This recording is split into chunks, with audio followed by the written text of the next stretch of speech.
If there's any government that's holding information about the knowledge of whether or not we are alone or not alone in the universe, that is not for any government, no matter how powerful it is, to withhold from the rest of humanity.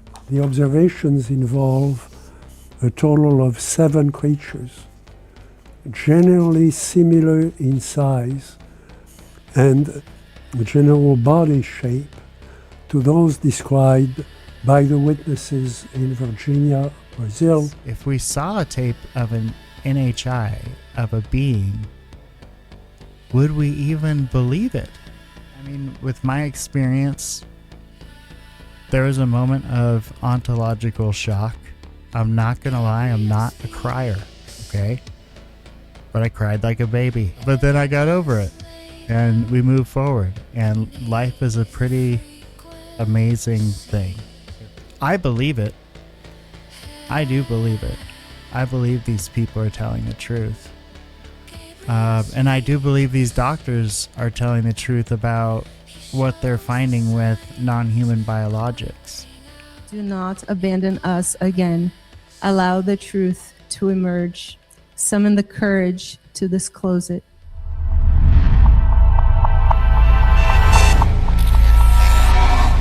This would be a press conference. So it's at the National Press Club.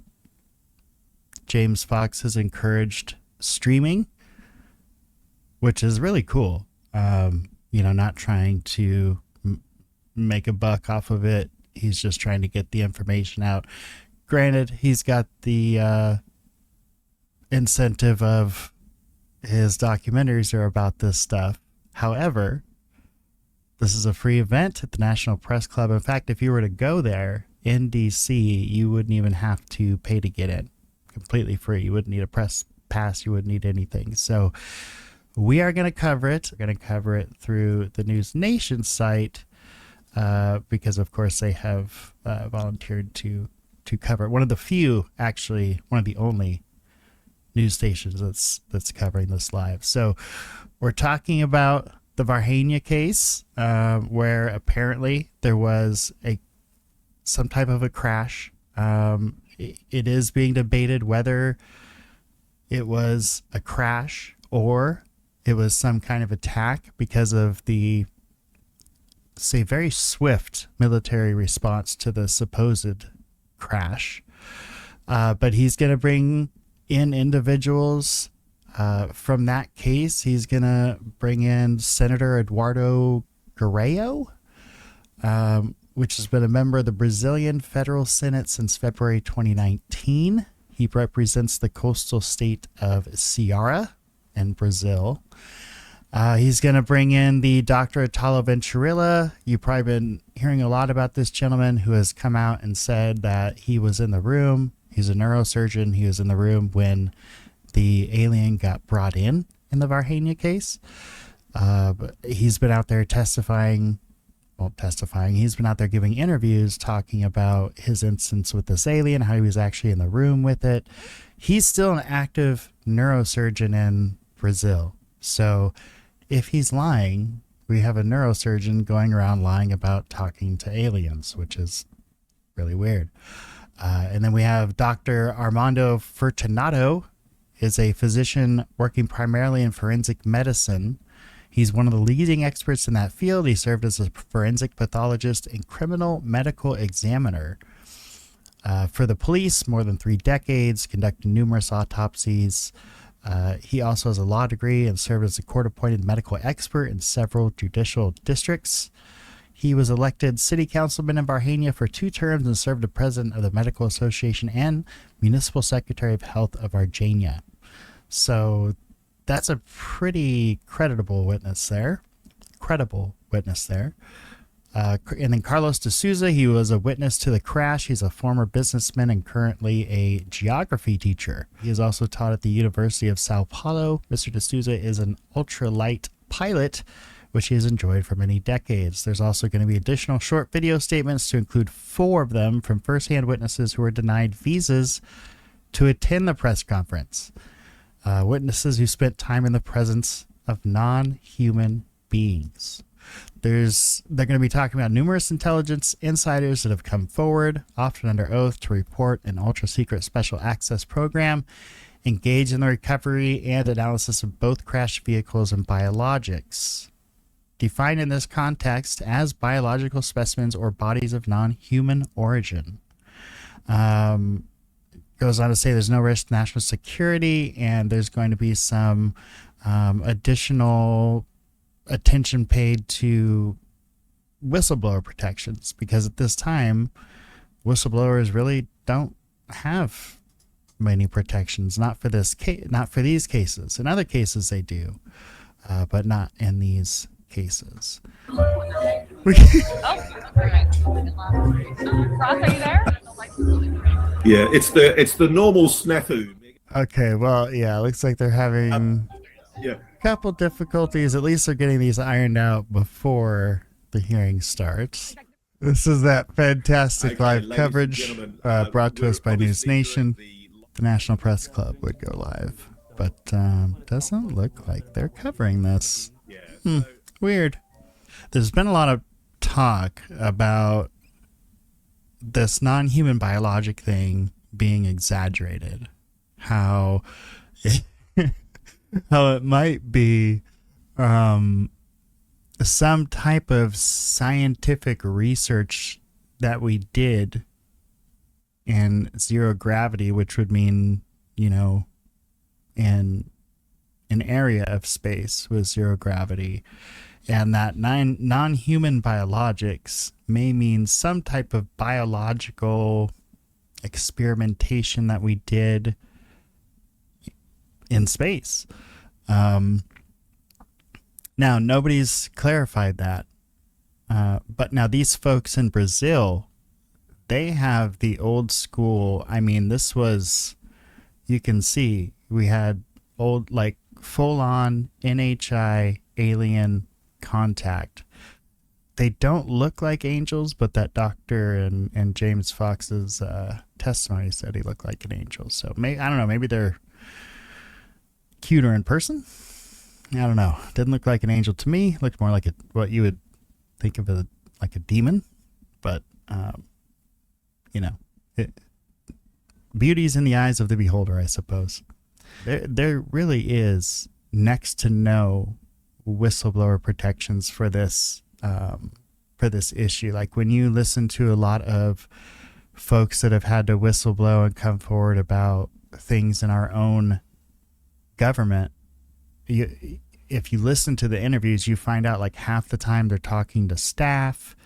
Half the time the staff is in charge of scheduling everything. They don't even get to speak with the senators. And then once, if they do get far enough to get something arranged with the senators, or, you know, a House member to come in and testify, after they're done testifying, that's it. They're done with you. They got what they needed or what they wanted, and they have no more use for you. See you later, and you're off to fend for yourself. You know, you're gonna face the repercussions, whatever those may be. The story goes, we had the crash, and then the beings, at least a being in the hospital, and the U.S. Air Force came down and essentially just took it all. We took the recovery, the crash recovery stuff. We took the beings. We cleaned up everything we could. We even like sprayed down the crash site with some type of acid where like grass still won't grow back there. This is a big case and got swept under the rug. And I think because it was in Brazil, if this is true, the Air Force thought nobody gives a shit about what happens in Brazil. Nobody's going to talk about it. But here we are now. Clearly something happened. Oh my God, it's Leslie Keene. There she is. She makes an appearance. You go to the National Press Club site and their YouTube page, they're not broadcasting this. And you would think, like, isn't that half the reason for having the event there, that they're gonna broadcast it, they're gonna promote it? But yeah, just nothing. We're not seeing this on CNN or Fox News or any of them. We're seeing it out. So they're having sound issues, but credit to them for at least covering it, right? I mean, at least they're there. All right. So first of all, welcome. Thank you. We know, first of all, yes, let's do that. Let's wake up.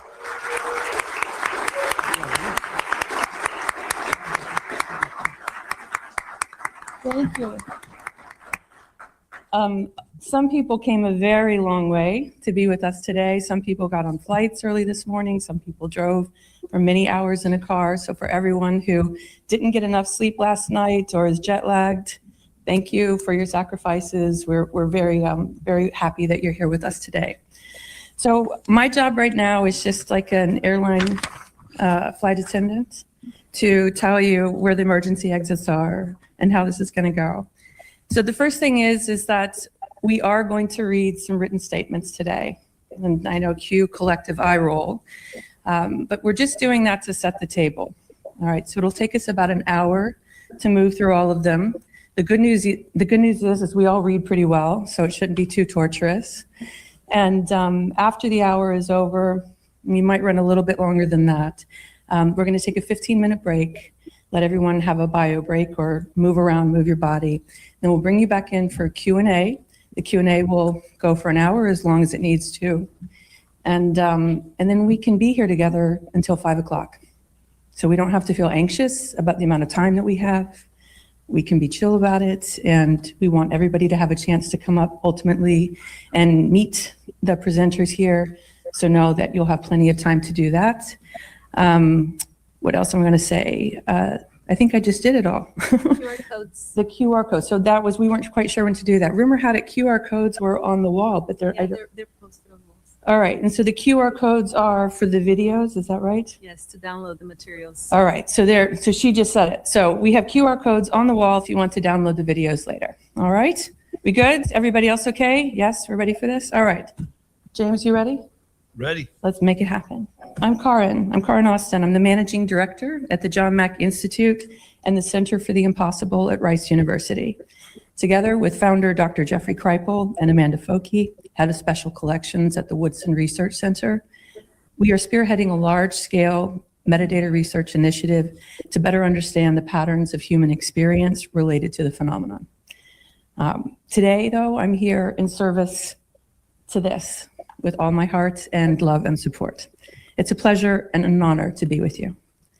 So with that said, to not bury the lead, this conference addresses the existence of non-human biologics, defined as biological specimens or bodies of a technologically advanced non-human intelligence. The first-hand witnesses here with us today will describe their personal encounters with live, advanced non-human beings that were discovered in the immediate aftermath of a UFO crash outside Varginha, Brazil in 1996. What happened in Varginha is a part of a larger story, one that has accelerated dramatically here in the United States following the 2017 New York Times article that brought renewed attention to military encounters with unidentified aerial phenomenon, or UAP. Since then, Congress has held 4 open hearings on UAP, an unprecedented step, while the Department of Defense has released congressionally mandated reports from its UAP task force. Bipartisan legislation has established new oversight and reporting pathways, with additional measures still in development. Members of Congress are pressing for greater transparency and whistleblower protections, while highly credible intelligence and defense insiders, many testifying under oath, have reported on deeply classified programs tasked with the recovery of crashed UAP and the preservation of biologics held within ultra-secret legacy programs. In light of this momentum, the public's right to know becomes central. Evidence that we are not alone should not be classified. Confirmation of the existence of life beyond Earth, I think we all agree, belongs to every human being. And with that, I'd like to introduce Kirk McConnell, to help us understand what's been happening behind the scenes to bring this ecosystem of secrecy under congressional oversight. We are honored to welcome Kirk McConnell.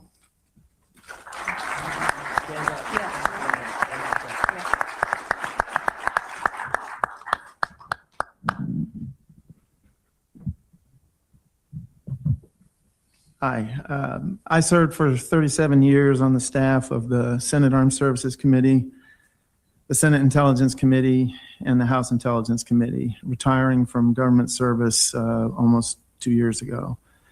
I was among the staff from the Senate Armed Services Committee and the Senate Intelligence Committee who collaboratively investigated the UAP issue on behalf of the senators from both parties on both committees after the seminal articles from the New York Times in 2017 that Karin mentioned and that I'm sure all of you are aware of.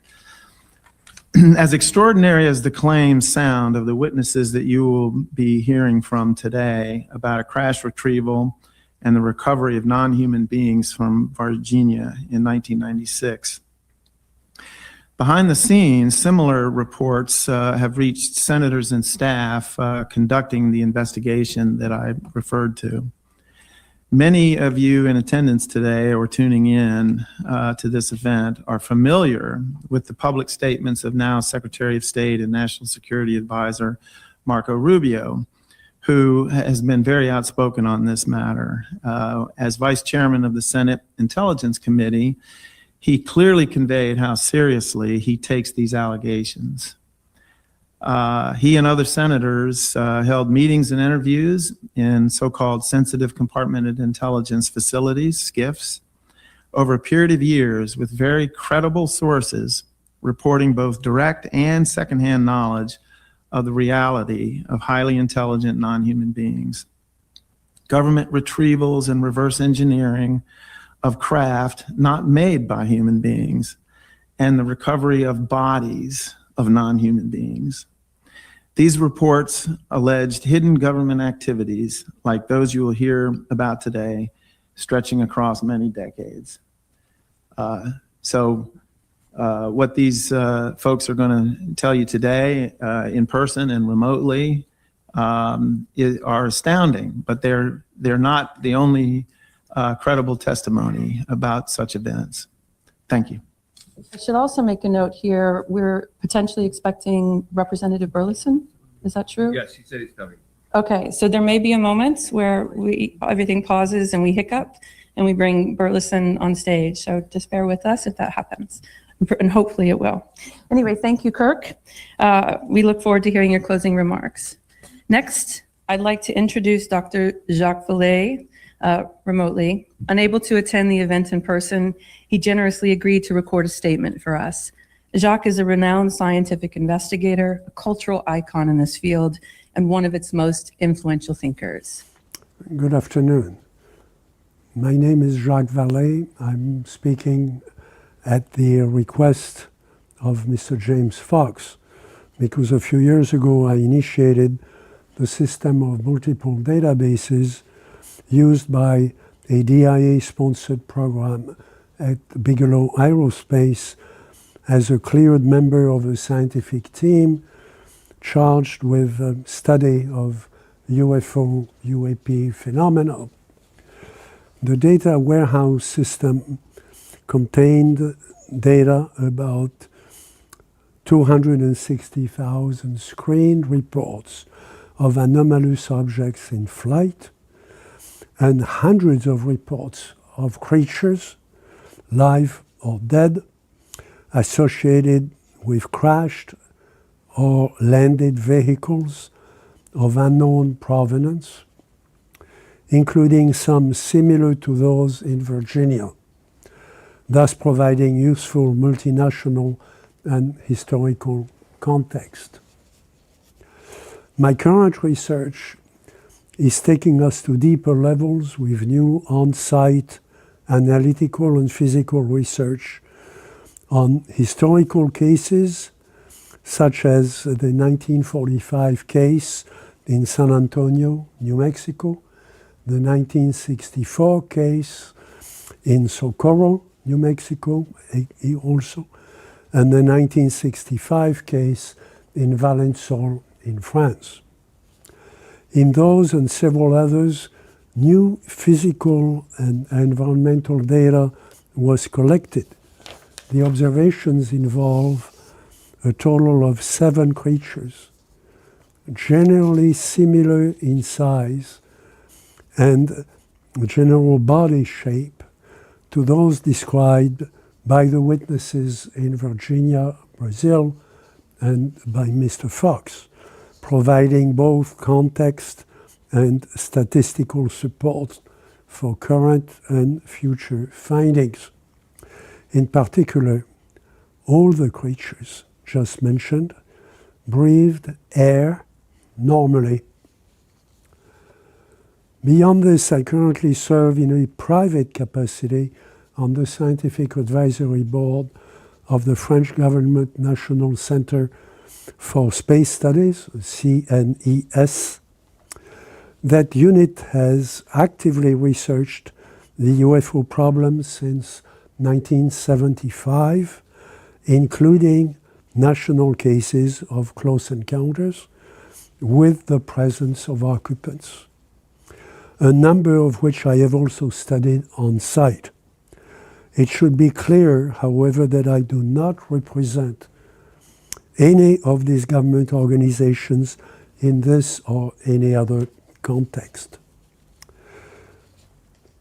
The Varginha incident of 1996 in Brazil, researched and documented by James Fox, fits within cases already known in scientific and medical records, many of which have remained classified.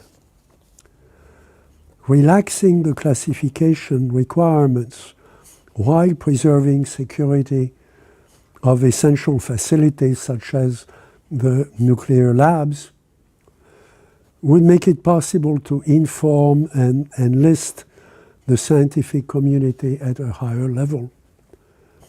Action by the executive branch to allow more open exchange would be world-changing. As the Varginha case proves, allowing more open contact at an international level would yield better understanding of the global issues.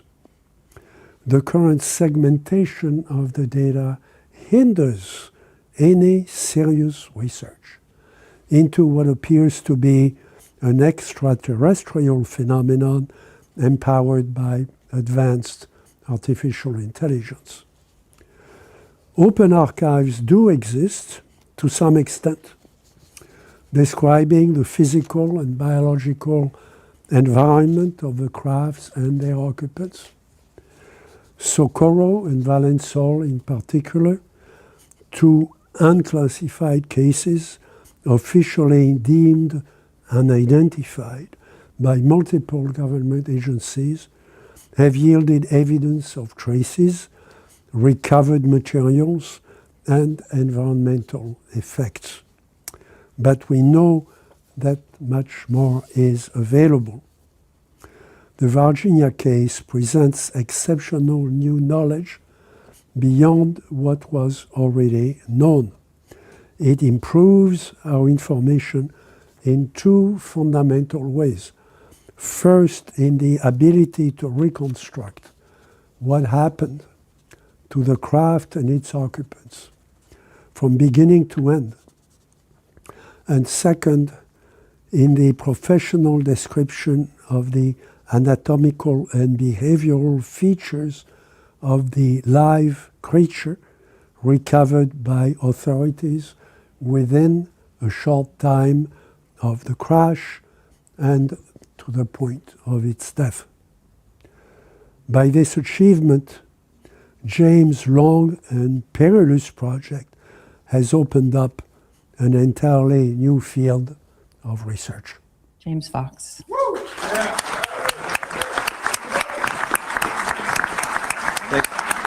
Thank you, Karin.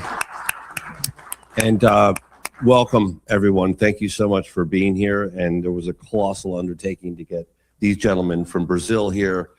If I say I had to walk on water and move mountains, that would be a huge understatement. So thank you, everyone, for being here and for all your efforts. Just informed that Congressman Burleson has just arrived. I don't know how long he's going to stay with us, but I'm hoping there he is. Welcome, Congressman. Thank you so much. Yeah. We also have a sitting member of the Senate, Senator Gerald from Brazil, who's standing here. Can you stand up, please? Yep, he's here. Yeah. So we will be introducing Congressman Burleson. Would you like to give a quick statement now, or would you like to wait till a little bit later? Come on up, please. I'll finish mine afterwards. Excellent. Thank you so much, Congressman. Extraordinary. So my work is taking me around the world investigating some extraordinary allegations of UFO encounters, now referred to as UAP, unidentified anomalous phenomena. But what brings us here together today is what I consider, and many others, the most compelling case in modern history. In January 1996, in Varginha, Brazil, numerous witnesses reported a cigar-shaped object in distress, which ultimately crashed in a field, Maiolini Farm, just outside the city of Varginha, Brazil.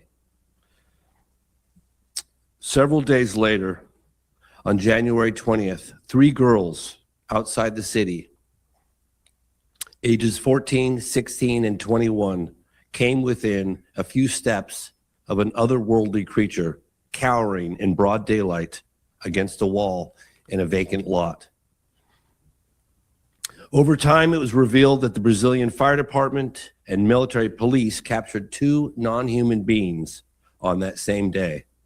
According to multiple Brazilian government officials, the crash debris and non-human beings, likely one still living, were flown out of Brazil within days by U.S. Air Force and presumably remain in the possession of a secret U.S.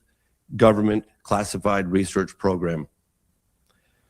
More and more witnesses are coming forward because courage is infectious and there's strength in numbers. This investigation is far from over. We are encouraging a coalition between officials from the U.S. and Brazil to acquire additional records, including potential video and photographic evidence of this case. I believe in this case because this could settle the debate once and for all that we're not alone. I'm very grateful to our Brazilian witnesses taking the time to come all this way to be here with us today. As I said earlier, we had to move mountains and walk on water. The Brazilian statements will be translated by Aline Class, who's right here across, and who co-produced a new cut of Moment of Contact and was instrumental in making this conference happen. Thank you, Aline. I'm going to mention Carlos de Souza, who's here as well, was initial crash witness. We took years to track him down. Yeah. He gave one brief statement in 1996 to a researcher named Claudio Covo, and then he vanished for the better part of 26 years. And I remember we were going to include a segment in the phenomenon, a film I did.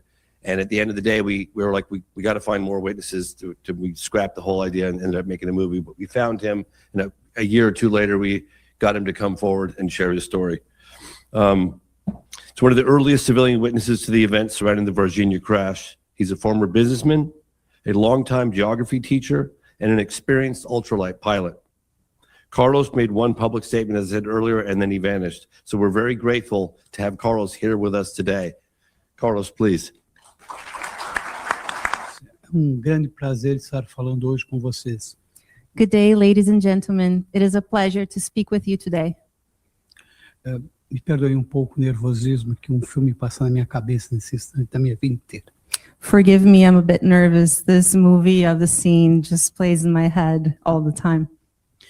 Eu testemunhei a queda de uma nave não terrestre no ano de 1996, no dia 13 de janeiro.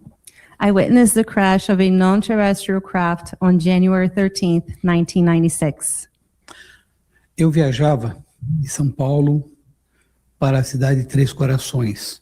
E durante esse percurso, eu parei rapidamente no acostamento e, nesse momento, pela rodovia Fernão Dias, no caso,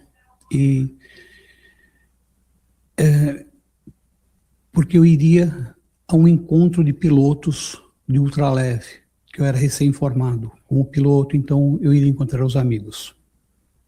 I was en route from São Paulo to the city of Três Corações via Fernão Dias Highway in Minas Gerais for an ultralight pilots gathering. Ao fazer uma breve parada, eu avistei um objeto que para mim naquele momento está em formato de charuto, não era nada terrestre, era simplesmente um dirigível, pois na época... Lê o texto, Carlos. Oh, ok, sorry. Em formato de charuto, tá? E eu observei que ele estava em apuros. When I made a brief stop near Varginha, I looked skyward. I spotted a cigar-shaped object which seemed distressed. Initially, I assumed it was a blimp, common at the time over soccer fields for broadcasts. It released white smoke while losing altitude. Inicialmente, como eu já havia falado, eu pensei que fosse um dirigível. Tá? Na época era muito comum sobre os campos de futebol no Brasil, para fazer as transmissões das partidas. Só que ele saía dele uma fumaça muito branca. E ao ele fazer uma pequena curva, eu observei que na sua lateral ele tinha um rasgo da metade para trás. E ele estava rapidamente perdendo altitude. It released white smoke while losing altitude. It made a slight turn that revealed a lateral tear from the middle to the back. It was clearly having problems.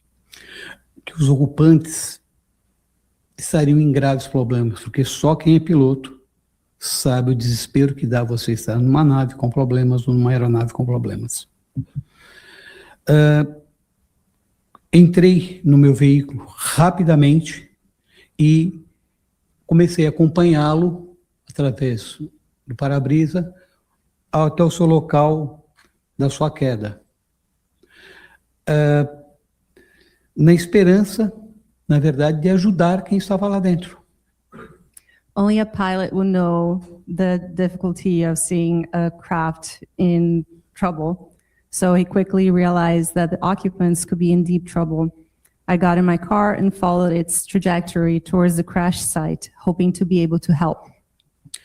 Ao chegar no local da queda, eu estranhei de início, porque o esperado era um cheiro de combustível, ou querosene, mas havia um cheiro de amônia e ovo podre, muito diferente, que ardia muito meus olhos, queimava meus olhos. Então eu subi a camisa para poder respirar, que eu não conseguia.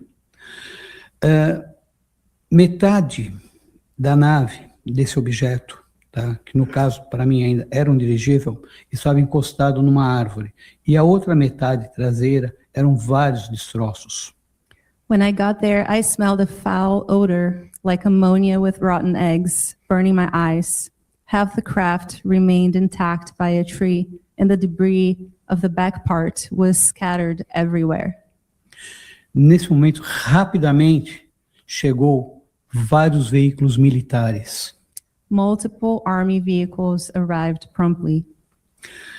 Nesse momento, estava eu estava no meio dos destroços, onde houve que negócio. E esses fragmentos, tá, eu levei baixei e peguei na minha mão. E eu observei que ele era muito leve, não tinha peso nenhum. Parecia um papel alumínio, aquelas folhas de papel alumínio bem fininhas. E amassei ele. Ao soltá-lo, o que eu tomei um susto gigantesco, ele voltou ao formato normal. Meu Deus, o que é isso?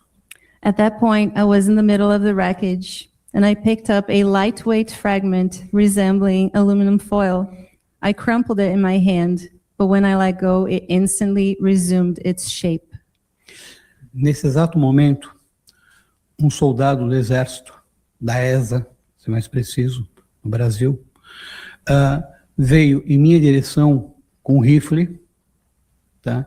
E começou a gritar, vai embora, vai embora. E no que ele deu impacto, tirou de mim esse fragmento, ok?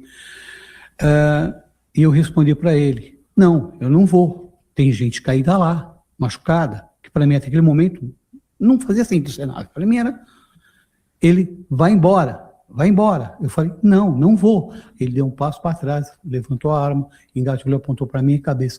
Eu não estou pedindo, eu estou mandando, eu vou abrir a tua cabeça no meio se você não for embora. A soldier approached fast and hit me in the chest with his rifle, so I was forced to drop the metal I was holding. He shouted, "Leave now." I replied, "No, people in there need help." He aimed his gun at my head and said, "I am not requesting, it is an order. Leave now or I'll split your skull." Virei-me imediatamente, tremendo, morrendo de medo, sem entender nada. E estava muito assustado mesmo com tudo aquilo. I turned and departed immediately. I was very scared and confused. Saí do local imediatamente, que não tinha o que fazer, estava com medo, né, não entendia nada, e caminhei até um posto de gasolina, porque eu falei, vou tomar um café e me acalmar. Todo aquele negócio era demais para minha cabeça. Sorry. Desculpem-me. E para me recompor, fui ao posto tomar um café para me recompor. Em poucos minutos, uns 4 minutos, 5 minutos no máximo, chegou um carro escuro, um Opala, que era um carro da época, azul escuro, quase preto, com 2 homens bem vestidos, elegantes, ternos pretos, camisa branca, óculos escuros, desceram e vieram ao meu encontro. Ok. I left the area and stopped at the first gas station to compose myself. A few minutes later, a very dark blue, near black vehicle pulled up. 2 suited men got out and approached me. Me chamando pelo nome. Ok. Deles veio em minha direção, tá, e me chamou pelo meu nome. Falou o nome da minha esposa, o nome do negócio, para mim, apontando o dedo para mim, e perguntou, eu perguntei para ele, falando se eu era o Carlos Souza, se eu era isso, e apontando ele para mim. E eu perguntei para ele, quem é você? Não te conheço. Ele respondeu frio e simplesmente, você não viu nada, você não sabe de nada, ou você terá sérios problemas o resto da sua vida. One of these men approached him and called him by name, stating his address, naming wife and business, and he asked, "Who are you?" And this man threatened, "You saw nothing, you know nothing, or you will have problems for the rest of your life." Partiram rapidamente. Nesse momento, eu peguei um papel, guardanapo, limpar a boca, com uma caneta, para anotar a placa do veículo. Porque, para mim, quem eram aquelas pessoas para falarem aquilo?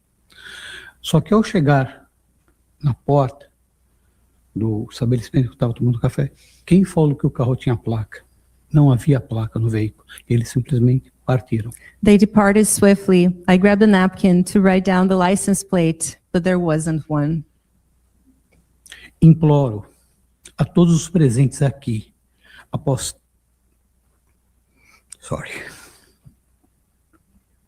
30 anos, ridicularizado, julgado pela sociedade, não nos abandone novamente. Permitam que a verdade venha à tona.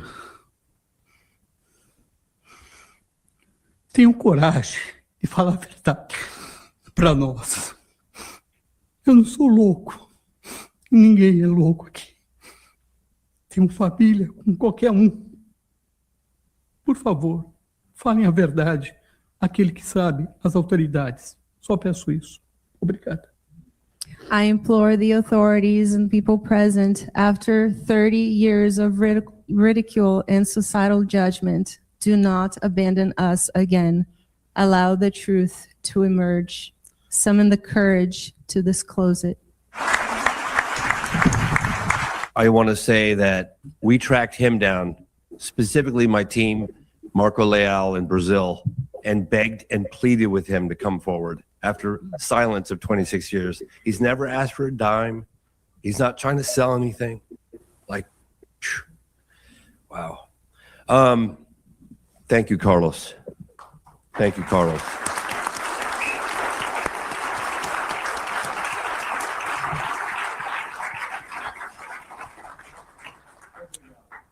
We have colossal effort to get 6 additional firsthand witnesses here. In fact, we hired an immigration lawyer. We reached out to Congressman Burleson's office. He was very happy to help implement getting their visas approved.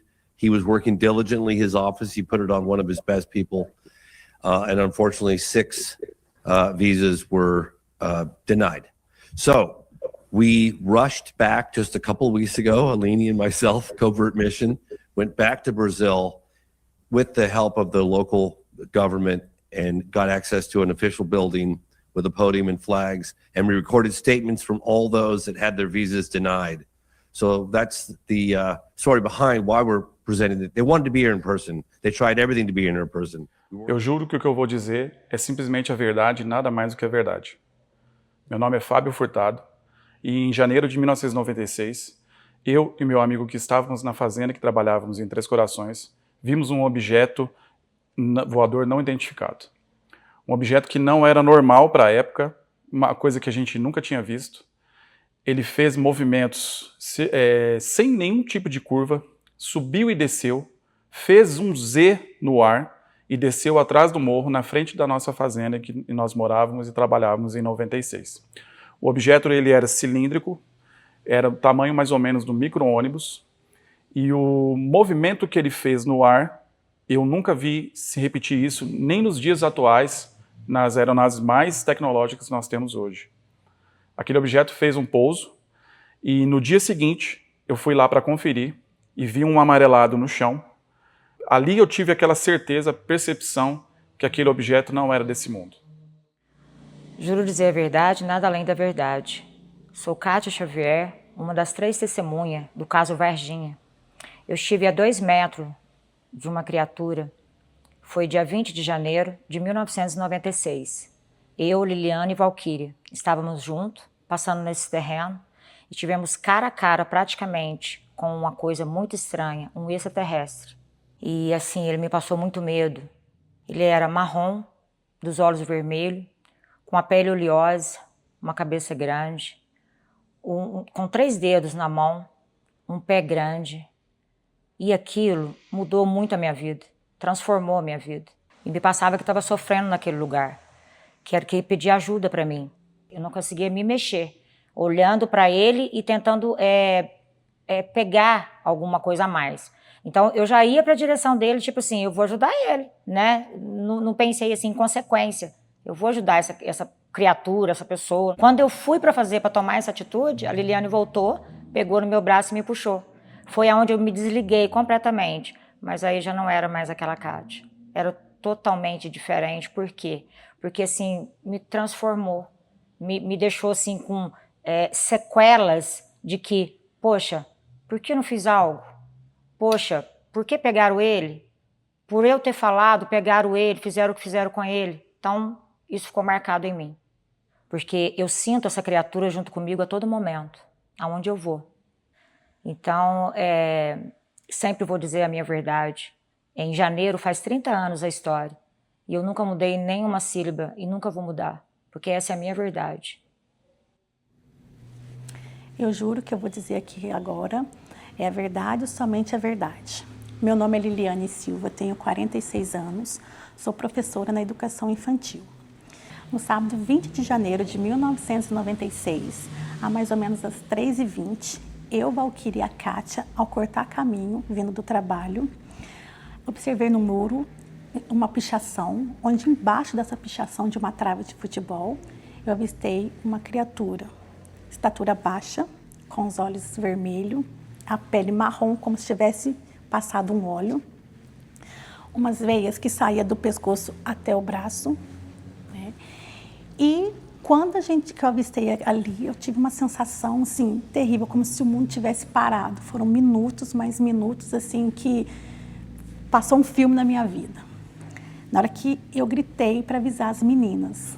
Olha ali, a criatura olhou para mim, eu olhei nos olhos dela, me passou uma sensação que ela estivesse sofrendo, que ela estivesse pedindo ajuda, se escondendo de alguém ali. E assim, aqueles minutinhos que eu fixei nos olhos dela, eu entrei em pânico, não sabia o que eu fazia, só falei assim, gente, vamos correr, e comecei a correr na frente delas, né, em sentido da minha casa. As meninas olharam para ela e teve a mesma impressão, cada um viu alguma coisa, mas assim, apavorada, saímos correndo no sentido da minha casa. Eu juro falar a verdade, nada mais do que a verdade. Meu nome é Luísa Helena da Silva, sou mãe das 2 meninas que viu o ser. Depois de meia hora que eu fui até no local, a Kátia chorando muito, eu cheguei até lá, vi a pegada. Tinha grama e a pegada dos dedos dele. Assim, só 3 dedos, muito comprido, assim. E só a única coisa que eu consegui já tinha sumido dali. É o cheiro daquele lugar que ficou muito e muito tempo, uns 20, 25 dias no máximo, se eu não me esqueço, no meu nariz. Então, depois do acontecido, que as meninas viram esse ser lá, eu recebi na minha casa 4 homens que eu nunca tinha visto na minha vida. Era 4 homens vestidos de preto, e eles foi só entrando e foi fazendo uma proposta para mim. Se eu aceitasse aquele dinheiro, abriu a mala na minha frente, disse que a gente ia ficar milionário pro resto da vida. É um dinheiro esquisito, eu nunca tinha visto na minha vida. Era uma maleta assim, nessa altura. Inês que abriu, os outros só olhavam. Que eu tenho a impressão que eles não falavam a nossa língua. Só um que falava. E falou que era muito dinheiro, que a gente ia ficar rica, que eu tinha que ir embora daqui. Mas eles queriam que eu ia se eu aceitasse, que era para mim ir numa emissora, numa TV, reunir as meninas, e mentiram. Que, por exemplo, um exemplo que ele deu, que as meninas viam um bezerro, um cachorro doente, um ser humano doente. Eu fiquei muito assustada com isso, achei que isso não era digno. E aí pedi para eles ir embora dali. Fiquei com muito medo deles, sim. Então eu acho que eu não poderia mentir uma coisa desse jeito se eu não cheguei a ver. Agora, mentir que as meninas não viram nada, isso aí também já é demais. É só isso que eu tenho que falar. Eu juro falar a verdade, somente a verdade. Meu nome é Marta, sou irmã do militar Marco Elixerez, que em 96 veio a óbito e participou da captura do ET. Meu irmão tinha 23 anos na época, era militar da P2. Falo com convicção que muitas das pessoas levam o caso para ser fantástico, e não é. É um caso muito sério. Realmente, meu irmão participou da captura do ET e veio a óbito. A causa indefinida, até hoje indefinida. Mas a gente vai esclarecer isso, custe o que custar. Passe o tempo que passar, nada fica encoberto. Mas eu gostaria que as pessoas que soubessem um pouco mais, que viessem e se pronunciassem, mas desde que dizendo a verdade. Eu perdi uma parte na qual não vou ser restaurada nunca mais. Eu queria que o governo, as autoridades falassem o que realmente aconteceu no dia, o porquê que se escondem, né? Eu sei que pode existir pessoas que não vão entender, mas eu acredito que muitas das pessoas, a maioria, irá entender esse caso sim. Estou aqui esperando uma resposta da sociedade, da população, quem sabe de algum militar que queira falar. Hoje eu aguardo. e vamos torcer para que as pessoas que venham até nós venham com contundência, venham com firmeza, com declaração explícita, simplesmente, se por mais dura que seja a verdade, que ela seja dita. Our next Brazilian witness brings an essential perspective to one of the most difficult and still unresolved aspects of the Varginha case, the sudden and tragic death of a healthy 23-year-old military police officer, Marco Cherez, who, with the help of fellow officer Eric Lopes, captured one of the live beings with his bare hands. Within weeks, he developed a severe bacterial infection that would ultimately prove fatal. Dr. Armando, the forensic specialist who conducted Cherez's autopsy, is a highly respected physician with a law degree who works primarily in forensic medicine. Over more than 3 decades with the Minas Gerais Civil Police, he served as a forensic pathologist, criminal medical examiner, and critical medical examiner. I'm seeing in some of my notes here that I finished at 3 a.m. The obvious results that I was finishing at 3 a.m. He also served as the president of the Medical Association and Municipal Secretary of Health in Varginha. He is here with us today to discuss his knowledge of the case. Dr. Armando. Bom dia. Declaro que estou dizendo a verdade e que não tenho nenhum conflito de interesses pessoais ou de outra natureza. Good day. I hereby state that I am telling the truth and that I have no conflict of interest, personal or otherwise. Fui designado para realizar autópsia no corpo do soldado de 23 anos, Marco Eli Cherez, cuja morte inesperada levou o comandante da Polícia Militar de Minas Gerais a solicitar uma investigação por suspeita de erro profissional. I was assigned to perform the autopsy on the body of the 23-year-old soldier, Marco Eli Cherez, whose unexpected death led the commander of the military police of the state of Minas Gerais to request an investigation on suspicion of professional error. Causou estranheza que um jovem soldado saudável ter morrido em decorrência de um abscesso na região axilar esquerda. It was considered unusual that a young, healthy soldier would die as a result of what appeared to be a simple abscess in the underarm area. Realizei a autópsia e encaminhei fragmentos de órgãos e amostras de sangue ao meu colega, o renomado médico patologista, Dr. João Batista Macuco Janini, para avaliações laboratoriais e maiores esclarecimentos. I sent organ fragments and blood samples to my colleague, the renowned pathologist, Dr. João Batista Janini, for laboratory assessment and further clarification. Foi observada uma cicatriz recente na região axilar esquerda, decorrente de uma drenagem cirúrgica de uma lesão infecciosa. A recent scar was observed in the left underarm region as a result from a surgical drainage of an infectious lesion. O paciente faleceu poucos dias depois, apesar de ter sido avaliado e tratado por outros médicos, com doses elevadas de anti-inflamatórios e de antibióticos. The patient died a few days later, despite having been evaluated and treated by other physicians with high doses of anti-inflammatory medications and antibiotics.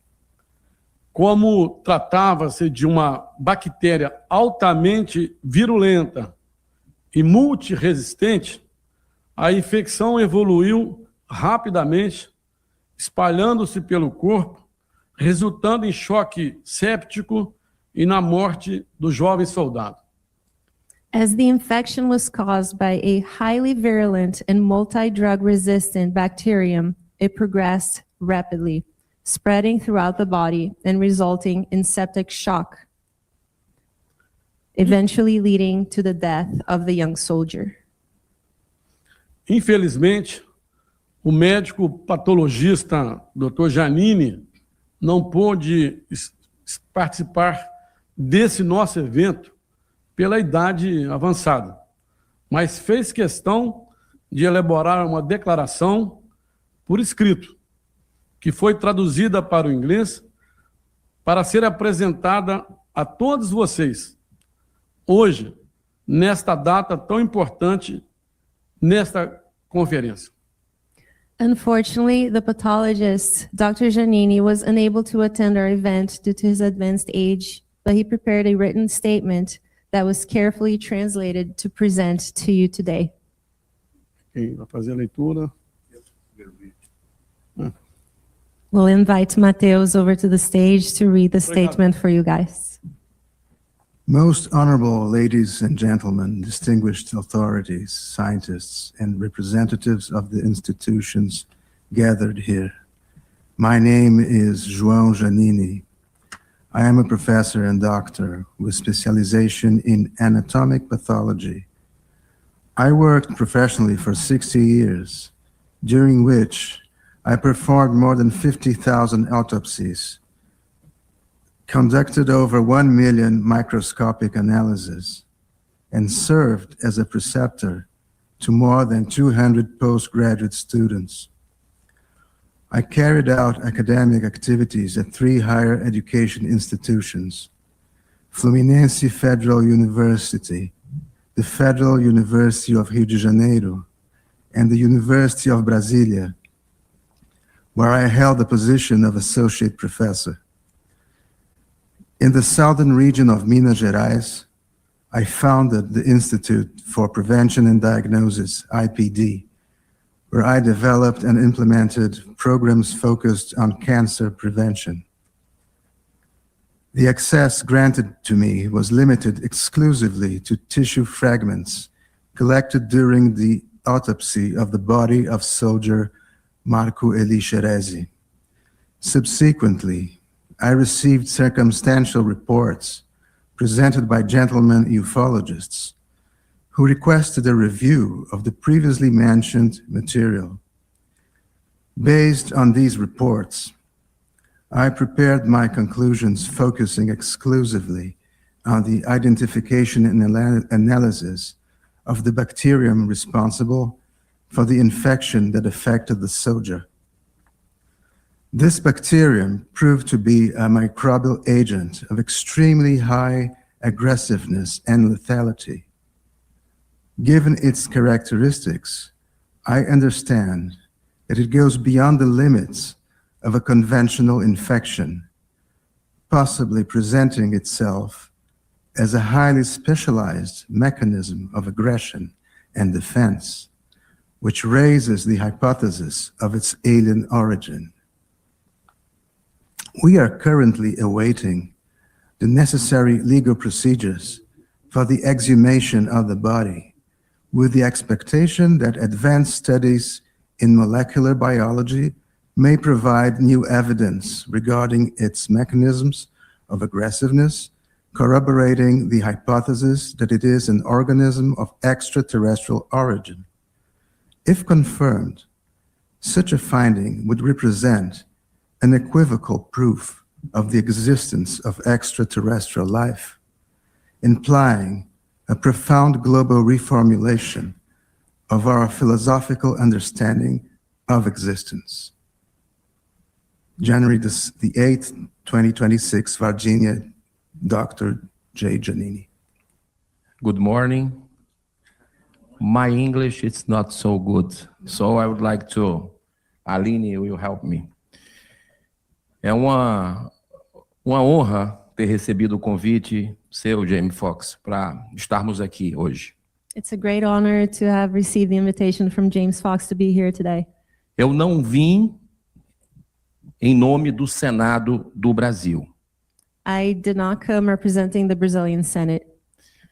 Desde pequeno, eu tenho curiosidade nesse assunto. Since I was little, I've been curious about this subject. Então eu fiz questão de vir aqui pagando do meu bolso, So I made sure to come here on my own account, trazendo amigos como o Coronel Gerson Gomes, bringing friends such as the Colonel Gerson Gomes. que é um jornalista independente muito respeitado do Brasil, That's a very respected independent journalist in Brazil, para compartilhar com vocês esse momento histórico. to share with you here this historical moment. Eu sou do Ceará, I'm from Ceará, a um state in Brazil, estado no nordeste do Brasil. in the north of Brazil. E lá nós tivemos uma brilhante escritora chamada Raquel de Queiroz. We have a brilliant writer there called Raquel de Queiroz. Ela escrevia mensalmente na revista mais importante do Brasil. She wrote monthly to the most important magazine in Brazil. E quebrou um paradigma escrevendo um artigo sobre um avistamento em Quixadá, que fica no meu estado. And she broke the paradigm by writing about this UFO case in Quixadá, Com 20 testemunhas confirmando. with 20 witnesses confirming it. Nós tivemos outro caso no Brasil que é muito emblemático também, There's another puzzling case in Brazil also que é a Operação Prato, that's called Operação Prato, Operation Plate, que a Força Aérea Brasileira that the Brazilian Air Force identificou em vários estados do Brasil, identified in several states over Brazil na mesma noite, on the same evening, vários objetos voadores não identificados. many UFO or UAPs. Mas o caso mais simbólico e que mais repercute no mundo But the most symbolic case and the one of most repercussion in the world é o caso de Varginha. is the Varginha case. Tem um grande humanista brasileiro de Minas Gerais também, There's a great Brazilian humanist also from the state of Minas Gerais, um pacifista considerado pelo povo brasileiro como o mineiro do século, que nasceu em Minas Gerais. a pacifist considered by Brazilians, considerado o quê? É considerado como o brasileiro de todos os tempos, um grande brasileiro de todos os tempos. Like the great Brazilian of all times, this pacifist, Chico Xavier. Chico Xavier. Ele fez um documentário, James, que foi feito em relação à sua fala da data limite de Chico Xavier. He made a documentary talking about the limit date of Chico Xavier. Não ele que fez, fizeram um documentário que está aberto, gratuito. They made a documentary about him. E ele diz que com 50 anos após o homem chegar na Lua, And he said that 50 years after man has reached the moon, se nós não tivéssemos a Terceira Guerra Mundial, if we didn't have the Third World War, o mundo iria conhecer em pouco tempo the world would shortly come to know um contato mais próximo com seres de outros planetas. a closer contact with beings from other planets. E eu quero parabenizar Jamie pela sua coragem. He wants to congratulate James for his courage. Eu quero parabenizar também 2 convidados que foram ao Senado do Brasil, He wants to also congratulate 2 guests that came to the Brazilian Senate. que nós fizemos 3 anos atrás um evento mundial no Senado do Brasil sobre os 75 anos de ufologia. They did a 70-year ufology celebration event. O detetive aposentado da Polícia Federal, da Polícia Inglesa, Gary Heseltine, Retired detective of the English police. e Robert Lambert Salas, comandante da reserva do Exército Americano e pesquisador de ufologia. Commander of the U.S. Army and UFO researcher. Foi um evento com uma presença de pesquisadores, ufólogos It was a great event with researchers do Brasil. in Brazil. E para encerrar, And to finish, esses brasileiros aqui que estão comigo têm muita coragem. these Brazilians up here with me are very courageous. Não é fácil tratar desse assunto no Brasil, que existe o julgamento e é entendido por muitas pessoas como chacota. It's not easy to deal with the subject matter in Brazil. There's a lot of ridicule and a lot of fun poked at these people. E nós vivemos um momento hoje gravíssimo político no Brasil, And we are in a dire political moment in Brazil also, de caçada à liberdade de expressão, where they're hunting down freedom of expression, com presos políticos, mais de 1.000 presos políticos. with more than 1,000 political prisoners. E falar desse assunto hoje também precisa ter muita coragem. And to speak about this today also requires a lot of courage. Eu faço um apelo às autoridades americanas que porventura estejam aqui, He makes an appeal to the American authorities that may be here today, que possam ter alguns elementos desse caso de Varginha, possam ter trazido aos Estados Unidos, that they can bring some of the elements of the Varginha case to the United States, que possam compartilhar conosco. Eu estarei à disposição that they may share that with us, that he will be available. e cobrarei transparência também do governo brasileiro And he will also require transparency from the Brazilian government para que a verdade triunfe. so that the truth may triumph. Um grande segredo por 29 anos, dividindo este assunto com alguns colegas médicos, apesar de outros terem conhecimento do caso. I held on to a very big secret for 29 years, sharing it only with a few medical colleagues, even though many others knew what I knew. Em 2023, revelei ao time do James Fox que tinha visto um vídeo onde havia uma criatura que não era humana. In 2023, I revealed to James Fox and his team that I had seen a video of a non-human creature in the hospital on January 20th, 1996. Depois de ter sofrido um ataque cardíaco quase fatal, em 2024, criei coragem para dividir mais detalhes da minha experiência, apesar das preocupações com o possível impacto na minha carreira. After suffering a near-fatal heart attack in 2024, I felt compelled to share more details of my experience, despite previous concern about consequences for my career. Naquela tarde de 1996, eu estava trabalhando no Hospital Regional de Varginha, quando um colega meu, chamado Marcos Vinícius, com uma câmera muito grande, me chamou numa sala de urgência para ver um paciente. That afternoon in 1996, I was working at Varginha Regional Hospital when my colleague and fellow neurosurgeon Marcos Vinícius Neve urgently called me into an improvised intensive care room. He was carrying a large video camera. Ao entrar na sala, me mostrou uma câmera em preto e branco que parecia uma criança deitada numa cama com uma hidrocefalia extrema. Upon entering, he showed me a black and white video on the camera screen that appeared to be a child lying in bed with an extreme case of hydrocephalus. Perguntei, o que é isto? Ele apontou para uma cama onde estava deitado um ser. Eu me aproximei e, ao vê-lo, imediatamente percebi que não era humano. I asked, "What is this?"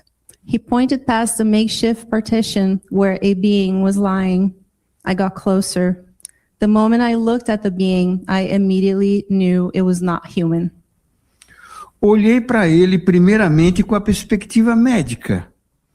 estava respirando bem, sem dificuldade, parecia não estar com dor, consciente, não estava sangrando, parecia bem, com um semblante muito calmo e tranquilo. I first examined it with a medical perspective, breathing well, no apparent pain, conscious, no bleeding. It seemed fine, with a calm and serene expression. Parecia uma criança de uns 7 anos. Um lençol coberto, até aqui, no corpo, né, até a cintura. Os olhos eram lilás, bem como o crânio. It looked like a 7-year-old child with a sheet covering up to its waist. Its eyes were lilac and teardrop-shaped.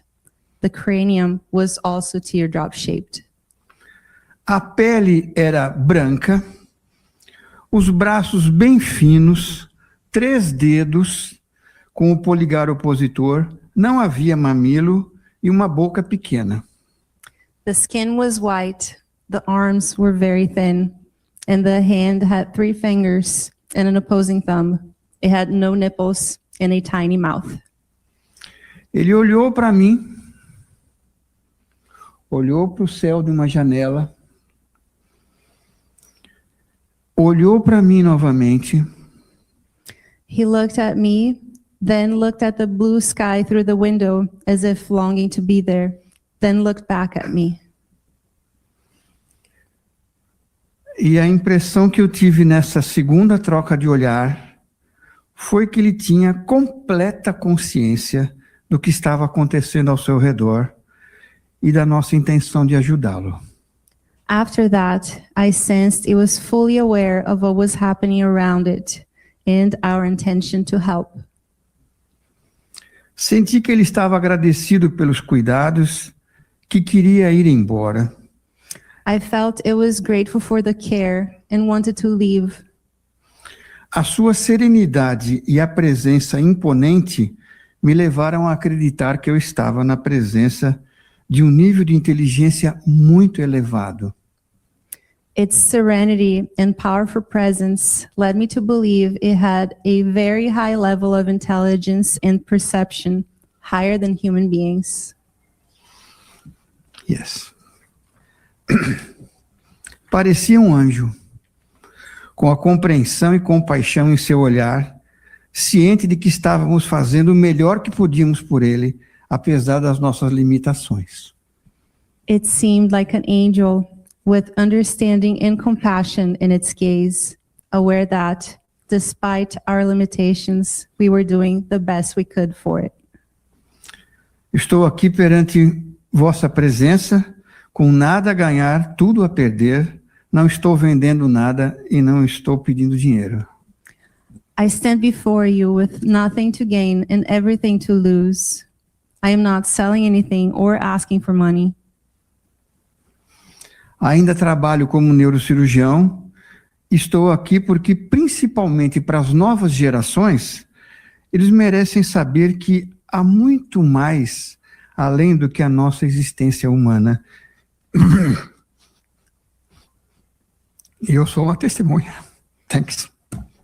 I still work as a neurosurgeon, and I am here because everyone, especially the younger generations, deserve to know there is much more beyond human existence. We have somebody, I won't give too many details, but it's a mole in one of the hospitals several years ago. We meet, no phones, extremely paranoid, and this is the person you need to go talk to.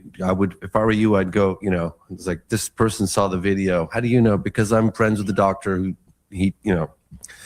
So we went after Italo. He did not come after us. And we were trying to find the video because obviously that's the holy grail. If anybody out there thinks that I'm not giving it everything I've got, if I sat there and told you all the efforts to get a hold of the photographic evidence, we'd be here till tomorrow. We found Italo, and I jokingly describe him as trying to grab a bar of soap in the bathtub. It was like he would kind of respond. He seemed like he was conflicted, and then he would not get back to us. And then finally he agreed to meet with Marco Leal and do a Zoom call. I think it was like 2023. And I was just fixated on the video. So I was asking him over the video with interpreter Marco Leal, you know, did you see the video? Did you see the video? And now I've adopted the nickname, oh my God, because when I found out when he confessed to having seen the video, I was like, oh my God, where is it? Who shot it? You know? So we were like, all right, we're going back to Brazil. We're going to meet with the 2 forensic pathologists because that was a huge development. And now we had a potential lead to get our hands in the video. But we kept trying to get a hold of him over the next year. And then he had a heart attack after he admitted the video, but he wasn't willing to go anything further at that point. That was the video was as far as he was willing to go. He had a heart attack. He said he was staring at the ICU, the ceiling, and thinking, I can't take this to the grave. If I get through this, I'm going to meet with James's team and I'm going to reveal all. So in 2025, in January, we went back to Brazil. We were meeting with Dr. Armando and Dr. Giannini, and we were talking about the autopsy and the tissue samples. And oh, and by the way, Dr. Armando, could you get a hold of, you know, of course, he's one of the most well-connected people within the medical community. Could you get a hold of Dr. Italo? Oh, yeah. Whips out his phone. Dr. Italo. They speak, and he says, meet him around the backside of the hospital tomorrow morning. The backside? So our team, we're not going to ask any questions. We're on the backside. He sneaks us in the back of the hospital, down through the various series of corridors, and then right into the ICU. And that's when he decided to drop the bomb. And he did. And it got us all off guard. So I just want to say, Dr. Italo, it takes tremendous courage for someone who's got so much to lose and nothing to gain. He's not making a dime. He's not selling a book. He's not trying to sell a documentary. He's still working on people's brains. So I know that courage is infectious, and it's strength in numbers. Today marks the 30th anniversary of this incident. We're going back to Brazil in a couple of days, meeting with the mayor. We're going to be giving presentations. So if anyone out there is listening to this, it's involved certainly on the American side, particularly on the Brazilian side. If you're ever thinking about coming forward, now's the time. We have a couple of closing statements that are very significant.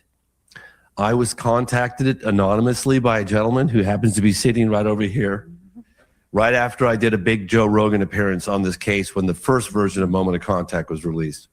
This guy was really smart. I get contacted by people all the time.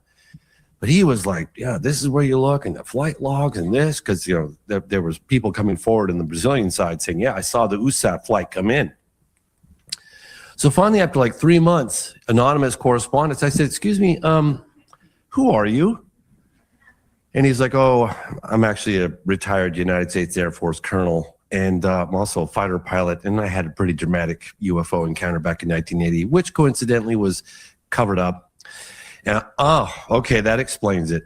So he eventually came forward to share publicly his UFO encounter, but today he's here to talk about something I feel is extremely significant, and that is this potential flight that came in from the United States of America in January of 1996. So without further ado, Colonel Clausen, thank you so much for being here today. Here we go. My name is Fred Clausen. I'm a retired U.S. Air Force bird colonel and fighter pilot. I have more than 4,000 hours of flying time in the F-15, the F-4, and I flew combat missions in the F-105 during the Vietnam conflict. While flying the F-15, I intercepted a UFO. I took gun camera film, which was immediately confiscated. But that's another story for another time. Today, I am speaking on another matter, a matter that requires world attention. According to several Brazilian authorities, including air traffic controller Marcos Freires, on or about the 20th of January, 1996, a U.S. Air Force cargo plane, most likely a C-17, took off from a base in the U.S. and it flew secretly into Brazilian airspace without flight clearance from Brazilian government, and it landed at Viracopos Airport in Campinas. While at Campinas, witnesses talked of it loading an unusual cargo, then departing to an unknown location in the United States. If true, I am certain that 30 to 40 Americans had direct knowledge of this flight and its purpose. I will now walk you through a potential paper trail this mission could have left behind. In order to secure a cargo plane, a specific protocol must be adhered to. The tasking would be sent to Air Mobility Command at Scott Air Force Base, Illinois, who has command authority over all U.S. Air Force cargo aircraft and refueling tankers. The paper trail has begun. At Charleston, a crew is selected for the mission, and a C-17 cargo aircraft is made ready. The distance from Charleston to Campinas, Brazil is roughly 4,500 miles. The unrefueled range of a C-17 is about 2,500 miles. Therefore, air refueling by KC-135 would be required. More people in the know and another paper trail.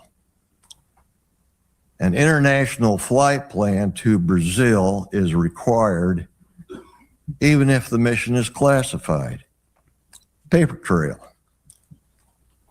On board the C-17 is a minimum crew of a pilot, co-pilot, and loadmaster. But due to the nature of the mission, probably more. Maybe CIA and a general officer.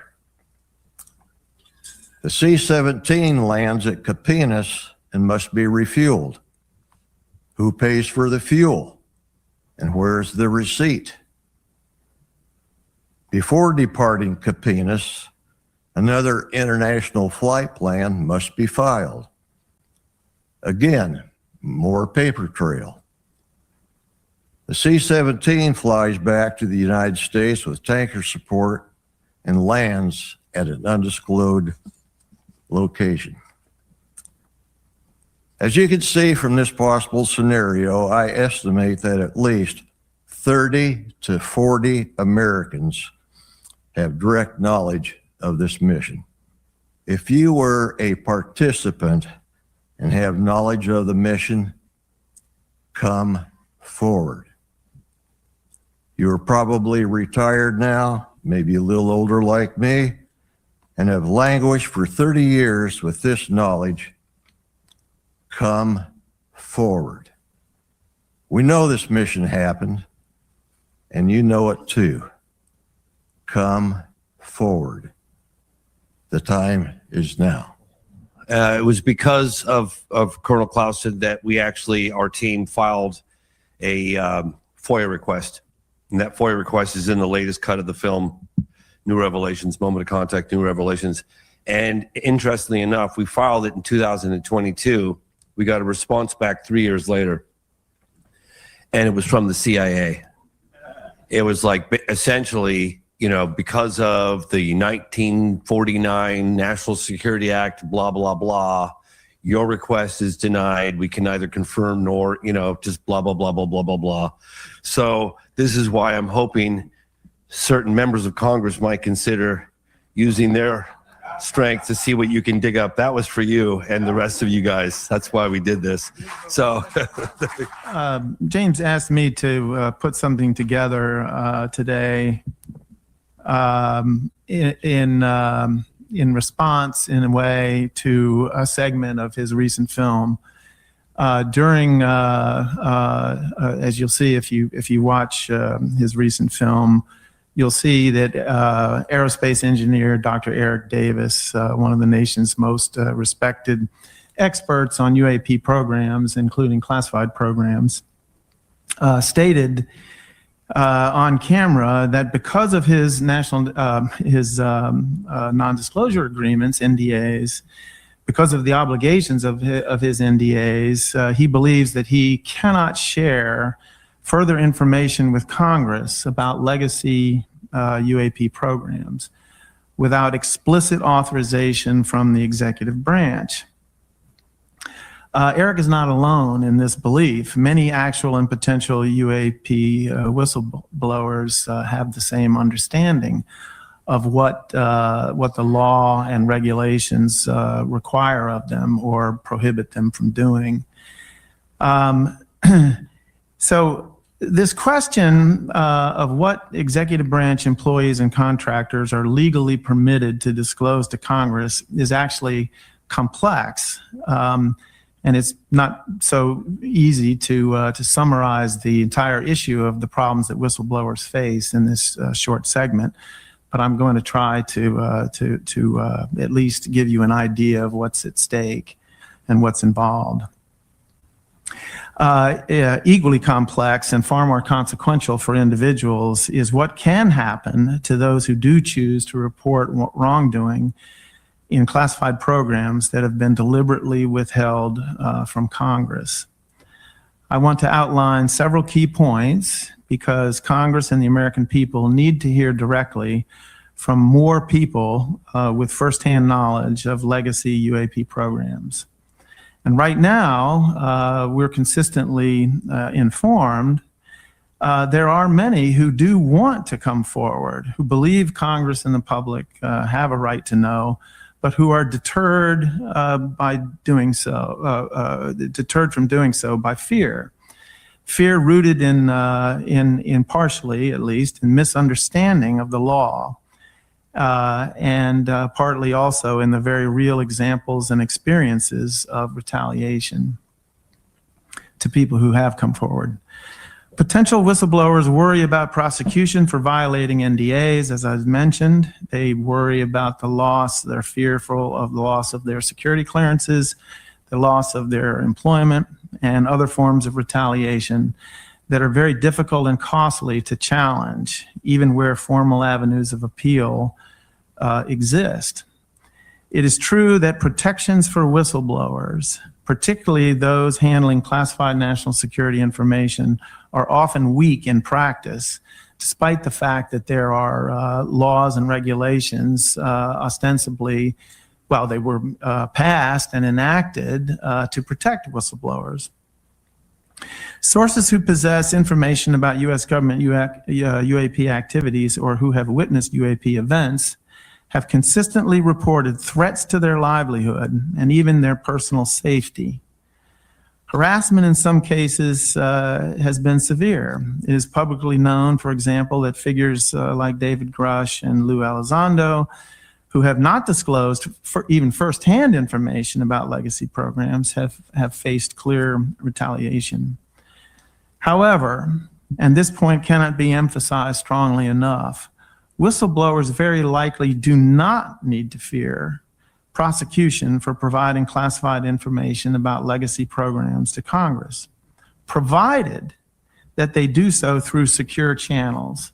That is to say, you don't just tell them in a foyer of a Capitol Hill building. You need to arrange to be in a sensitive compartmented information facility in a SCIF. Okay, so what I mean to say is that laws and regulations are very clear on this point.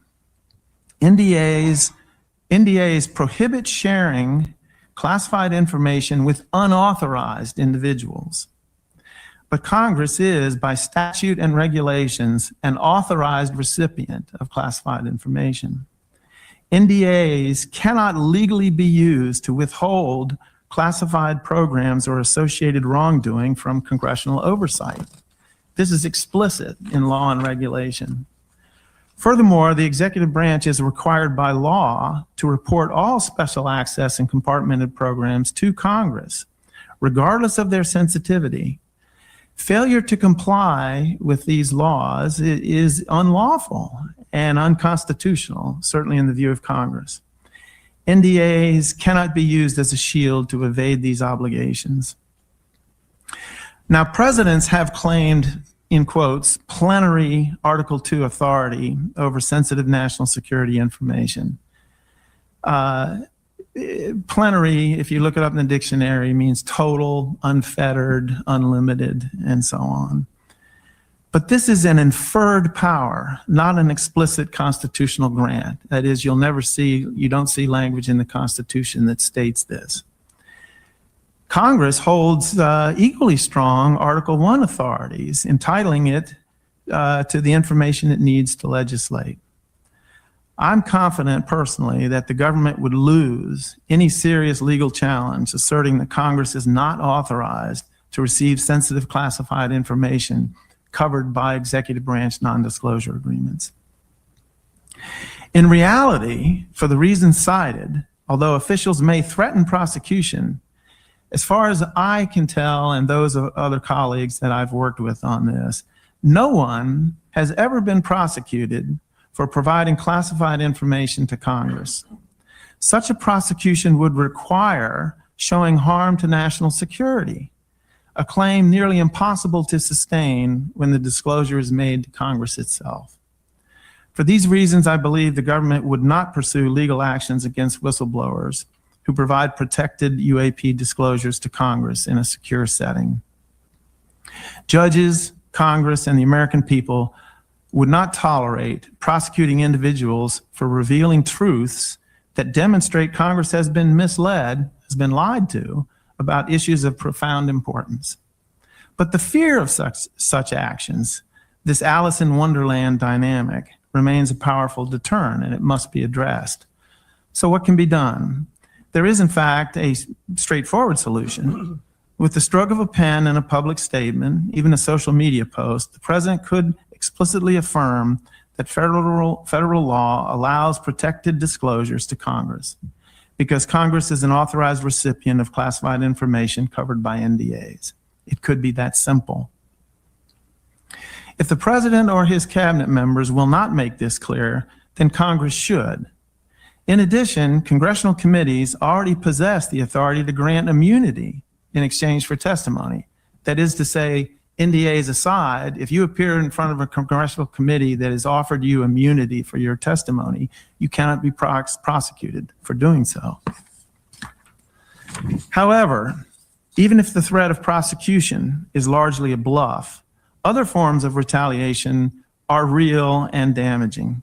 These include the fabrication or exaggeration of allegations of security violations for individuals, leading to indefinite clearance investigations or revocations, manufactured claims of misconduct or poor performance to justify termination of employment, black marks placed in security files, preventing future employment, reassignment, isolation, marginalization, or hostile work environments, administrative leave, placing individuals on administrative leave with or without pay.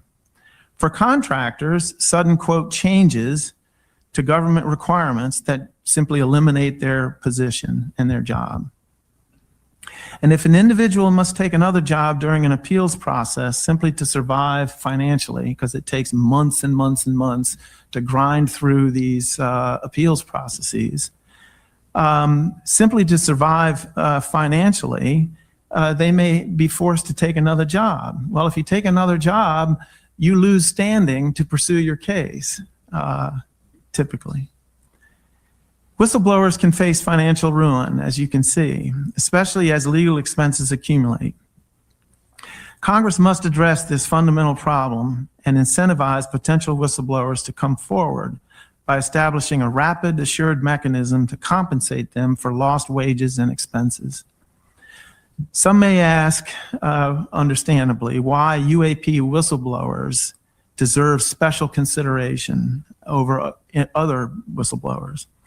The answer to me is straightforward. The stakes are extremely high when it comes to this topic. Few would dispute that the discovery of non-human intelligence visiting Earth would be an event of profound significance. The executive branch appears determined to keep this information secret at the highest levels, making this a major policy decision, one that could place officials assigned to protect whistleblowers, such as inspectors general, in direct conflict with senior policymakers. These factors distinguish UAP-related disclosures from typical cases of fraud, waste, and abuse. Congress may need to take a more active role, even than I've suggested so far, in protecting these individuals, potentially by creating and administering a dedicated restitution fund and modifying current law to allow whistleblowers to go directly to Congress without first filing a complaint with an inspector general. That concludes my remarks. Thank you. Thank you, Kirk. It's a complex issue. People just go, well, why don't they just come forward? It's so easy. It's actually not. So just trying to create an environment to enable people that do want to come forward, firsthand metal benders, people that are working in the labs. And I think it's important for not just the public to understand, but making the plea to members of Congress. The stakes are so high because I'm convinced, although I can't prove it right now, that they're hiding definitive proof that we're not alone. And I understand the need for potential national security related issues on the technology. If it falls into the wrong hands, and they weaponize it, okay, I understand that. Maybe there's the acknowledgement that we have it, but the biologics, that to me, that doesn't pose a national security threat. So why can't we release information on the biologics? Now, we have a closing statement, then we're going to open up the floor to Q&A. We have the space all day. And then eventually we'll open it right up. So if you guys want to directly interact with the witnesses, they'll be here for that. But without further ado, I'd love to invite Representative Bertelsen on stage to say a few. Thank you so much for being here.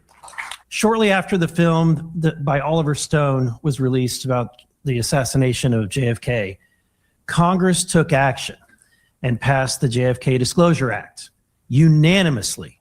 They wouldn't have done that had it not been for an outcry from the public that was demanding answers. And it's my hope that your film and others like it will create that kind of momentum and that outcry. Because the truth is, if there's any government that's holding information about the knowledge of whether or not we are alone or not alone in the universe, that is not for any government, no matter how powerful it is, to withhold from the rest of humanity. We are here to serve the people. This government belongs to you. You don't belong to the government. And never forget that. And so I'm here to serve you, to try to get the truth to the people. We're working diligently to do that in the committee that I'm on, and I have a responsibility in that regard. I want to say thank you to these courageous individuals, my new friends from Brazil. Muito obrigada aos meus novos amigos brasileiros. Thank you for your courage and your willingness to, risk your reputations and your careers for something that will benefit not just the people of Brazil, but the rest of the world. Thank you. Obrigado pela sua coragem de arriscar a sua reputação por algo que vai beneficiar não só os brasileiros, mas o mundo inteiro. I want to say thank you to Kirk McConnell. He and others have been doing an amazing job at pushing this forward in a thoughtful way, helping people like me. I was a financial advisor and a software consultant, had no idea when I ran for Congress that I would be doing this. But folks like him have been extremely helpful, and I couldn't do it without you. Thank you. Courage is contagious, and you're an inspiration, and hopefully you'll compel more people to come forward. Appreciate that.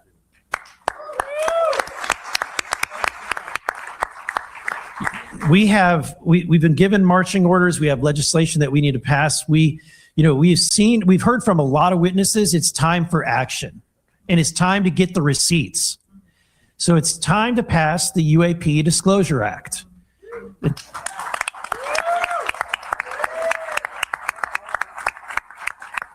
And it's time to pass whistleblower protection within that or a separate act.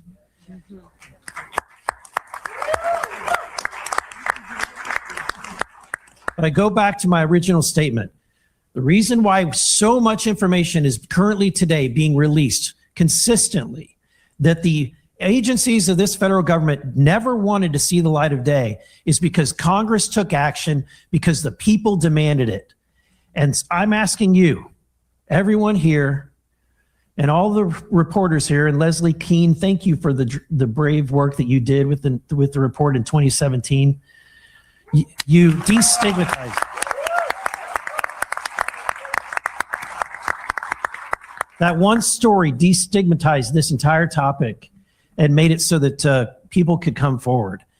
We need more people like Leslie Keene. We need reporters that are brave, that are willing to publish stories, and we need the social media warriors out there to continue to spread that information. Act and push on members of Congress, because otherwise they won't do anything about it. Thank you again, and I'm proud to serve. Thank you. Hex Nottingham from Norfolk, Virginia. I have a question for James and one for Burleson, if I may. James, are you any closer to getting the video of the Varginha case and the orange UFO that looked alive that you spoke about before? Well, for the first time, we have names of those that were in possession of it. So if that's closer, then yes, we are. But there are forces, powers that be out there that we're just trying to see who can get there faster. So, yeah. And I never give up. Case in point, I heard about the Calvine UFO photograph that was taken in 1990 from the former Ministry of Defense, Nick Pope. And I thank God to David Clark, but I never let that go. And eventually, I think it was the better part of 30 years, perhaps more. 33 years, I think it was. And then we eventually covered that in the program. But that to give you an idea, like I don't just give up. I'll keep going until I either die or I find it.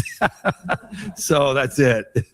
All right, so I'm going to go back and forth here. So I saw Whitley, but then I'll come here, and then we'll just ping pong back and forth. I see you guys in the back, so I'll come to you next. Okay, my name is Whitley Strieber, and I have a question. Thank you. Thanks very much. I have a question from the Soul Foundation discussion thread for Colonel Clausen. It is that one would think if there is a secret crash retrieval program, that those people in airplanes operate outside of normal procedures. Therefore, there's unlikely to be a paper trail there. What about the possibility of finding a paper trail in the countries where they may have landed, such as Brazil, to refuel? Thank you, Mr. Strieber. Yeah.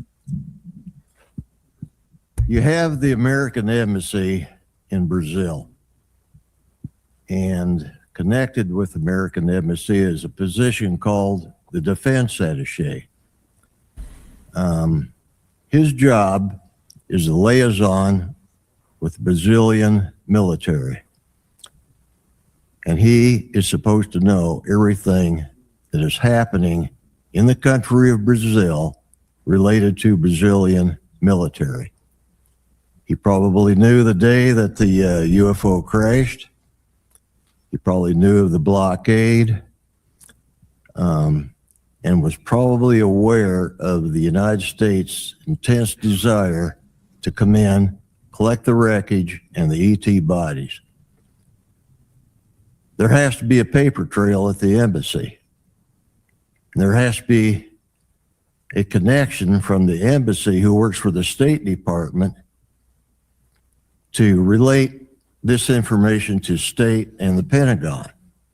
And that would have been done by some kind of written transmission. So I believe paper trail starts there, not only with the air crew flying the C-17, which even if it's a secret mission, they have to file an international flight plan. That's on file somewhere. The Air Force has archives at Maxwell Air Force Base in Alabama. Washington, D.C., they have archives where the FAA would keep all their archived records. So one day, if I stay young, I'm going to go on that search. Thank you. Yep. I'm Dr. Enrico Melson. I'm interested in, specifically the question is regarding the microbacteria.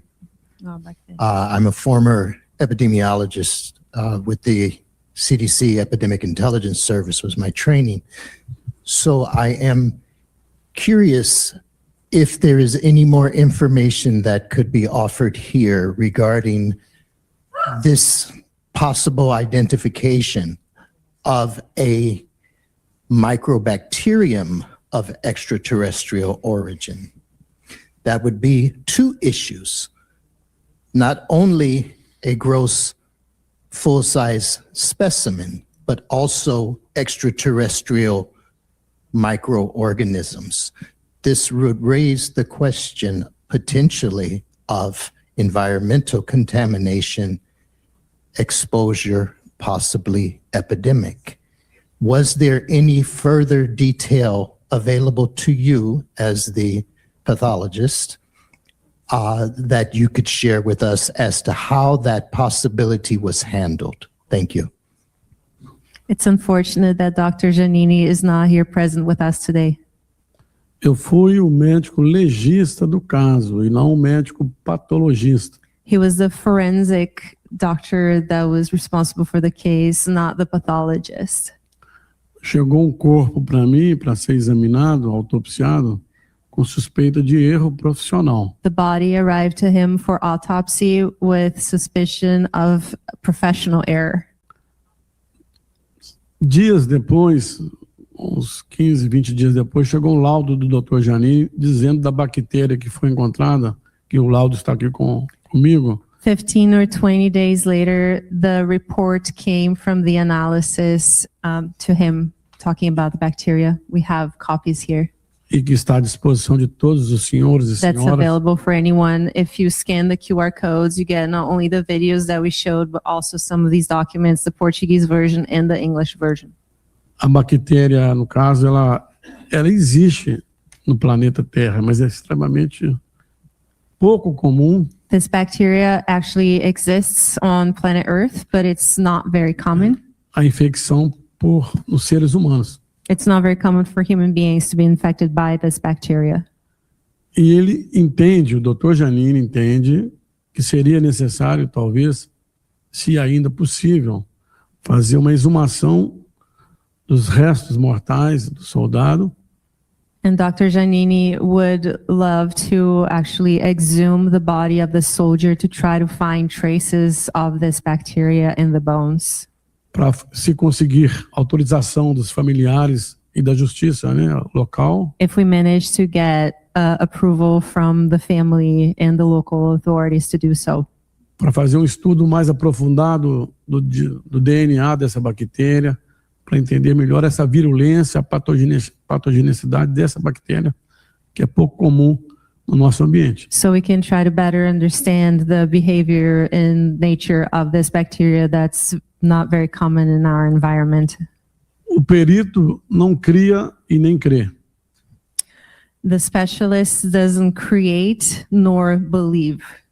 Mas o Dr. Giannini aventa a possibilidade But Dr. Giannini talks about the possibility de, pelas circunstâncias que têm chegado para a gente, anos depois, due to the circumstances that we were made aware of years later. Como foi dito aqui pessoalmente na gravação pela irmã do soldado Marco Eli Xerezi, Like the sister of the soldier that we saw in the video earlier, que ele teria capturado esse extraterrestre, that he would have captured this extraterrestrial with his bare hands. Que talvez ele tenha inoculado essa bactéria, uma bactéria nesse soldado e provocado essa infecção que evoluiu de uma maneira muito rápida, um soldado forte, jovem, que teve uma infecção de difícil controle por médicos competentes da nossa cidade. That perhaps then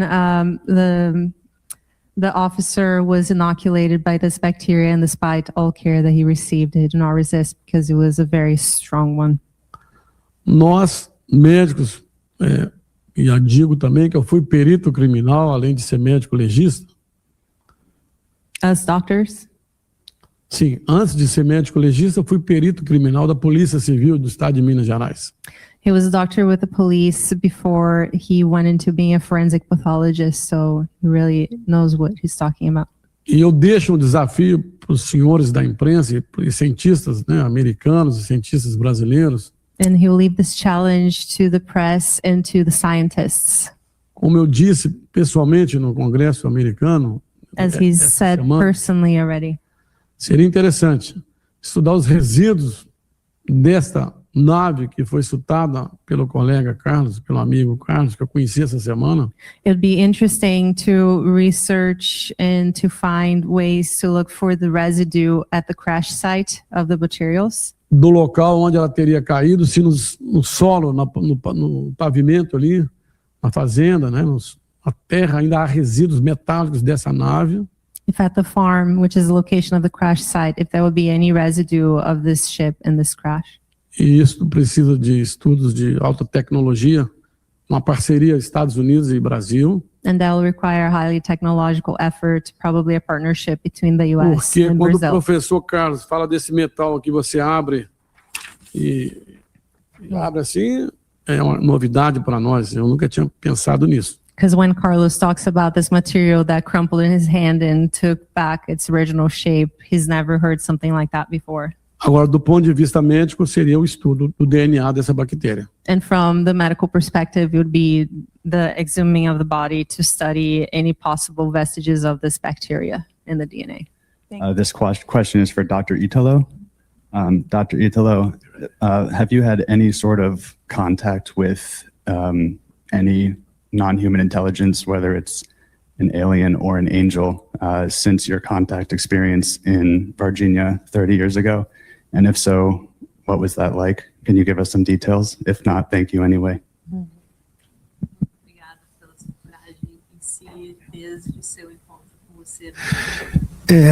Desde o momento que eu entrei naquela sala, Since when I entered that intensive care room, foi algo inesperado para mim. Eu estava esperando ver um paciente. it was something unexpected to me because I was expecting to see a patient. Mesmo quando a gente vê pacientes humanos, muitas vezes a gente fica interessado em saber o que aconteceu com os pacientes. Eu, pelo menos, moro perto do hospital. Eu volto, mesmo não estando em plantão, eu volto para ver como é que os pacientes estão. Even when we have human patients, we're always curious to see how they're doing. So he lives nearby the hospital, and even when it's not his shift, he will come back around to the hospital to check on his patients. Isso é importante para nós, para vermos o desenvolvimento, se nós acertamos, como que ficou. A gente torce para que os pacientes melhorem. It's important for them to see the evolution of the patients and how they're getting better, because they're very interested in seeing them get through their sicknesses. No caso deste, mentalmente eu volto lá todo dia. And on this case, mentally, he goes back to the room every day. Eu sonho, que essa noite eu sonhei, será que o potássio dele está baixo? Como é que está? This past night, he actually dreamed about the potassium levels of this being in the room. Claro, é um pensamento, eu não tenho contato telepático. It's just a thought. I don't have telepathic communication. É um pensamento, mas parece que toda vez que eu passo naquela sala, parece que eu quero examiná-lo ali. It's a thought, but for him, every time he walks past that room, he wants to go in and examine this being. Não acontece só com o caso dele. Tem crianças que a gente atende, né? Ficam na mente da gente. Parece que a gente escolhe algumas pessoas, alguns pacientes que a gente parece que vira parente. A gente quer saber sempre como que está, se melhorou. E no caso dele, eu trabalho ao lado do quarto onde eu vi ele. Então eu passo toda hora naquela janela e vejo se ele está na janela. Not only with this case, but when he operates on children, for example, there are certain patients that he feels more affinity with. So with this one, because he works on the room right next to the room where the being was, that's a constant thing in his mind. Yes. But so to answer the question that he asked, it sounds like you haven't had further contacts with any other beings since that moment. Então parece que você não teve mais contato com outros seres Não, depois desse momento. Não tive não. I watched the movie. I watched your interview, which you gave on YouTube. And of course, thank you very much for everything you told us today. However, it's very interesting. Besides of looking at the patient, non-human being, what kind of medical procedures or what else, actually, what kind of interaction did you have? Any x-rays, anything else? If you can talk more and a little deeper about your interaction in that room. I think from the movie, James, I think from the movie, I remember that some episode about this being present in x-ray room as well. Yeah, that was from a different testimony from an x-ray gentleman who wanted to remain anonymous. We had actually identified him 5 years before we ultimately got him to come forward anonymously. He provided all the details needed to verify who he was, but he didn't want his name. But yes, he took x-rays of what one would think was a deceased being. Right. So can we know a little bit more, a little bit deeper about this medical examination? What actually did you do besides of communicating with him telepathically and just looking at him and observing him? Thank you. What else can be done? Thank you. Was done, I'm sorry. Quando eu entrei, eu vi vídeo. When I entered the room, I saw the video. Havia material de pequena cirurgia. That was materials next to the being, showing that there was a small surgery that was performed. Parece que o médico tinha dado alguns pontos. It looked like the doctor stitched up the being. Nada longo. Nothing too long or too big. Quando eu olhei o ser, when he looked at the being, ele estava virado para a janela, né? He was more facing the window. E nós somos treinados a olhar sob o ponto de vista médico. And we're trained to look from a medical perspective. Se estava consciente, se estava com dor. If he was conscientious, if it had pain. Se estava sangrando. If it was bleeding. Se estava agitado. If it was agitated. Inicialmente não, eu olhei, mas daí ele parou de olhar para mim, ele olhou para a janela. And initially everything was okay, but then this being stopped looking at him and looked at the window. E voltou a olhar para mim. And then went back to looking at him. Nesse segundo momento, eu já não estava ali só como médico. And in that second moment, he wasn't there just as a doctor anymore. Eu estava olhando ele sob o ponto de vista de outras habilidades psíquicas, cognitivas. He was looking at him with other psychic and cognitive capabilities. Se estava realmente entendendo, se estava atento, if he was really understanding, if he was attentive, if he was focused. Se estava realmente entendendo o que estava acontecendo, se tinha orientação temporoespacial que a gente fala. If he was really understanding in the temporal spatial awareness of the place. E não havia mais ali um contato médico, havia um contato assim muito entre eu e o ser, e percebia que ele tinha uma inteligência muito grande pela maneira como ele olhava. And now it was a contact between two beings, and for him it was very interesting, and it showed a lot of intelligence from the way the being looked at everything. Não é quando você conversa com uma pessoa comum, a pessoa conversa com você, olha para lá, distrai. It's like when you're talking to someone, they look at you, they get distracted, they look around. Ele olhava para mim. The being was looking straight at him. E eu procurei me concentrar para estar, como hoje em dia a gente fala em psicologia, minha esposa sempre fala sobre isso, viver aquele momento. And he was looking to, as we say in psychology, to live in that moment. Em psicologia no Brasil chama-se praticar presença. To practice presence. Então fiquei olhando para ele também.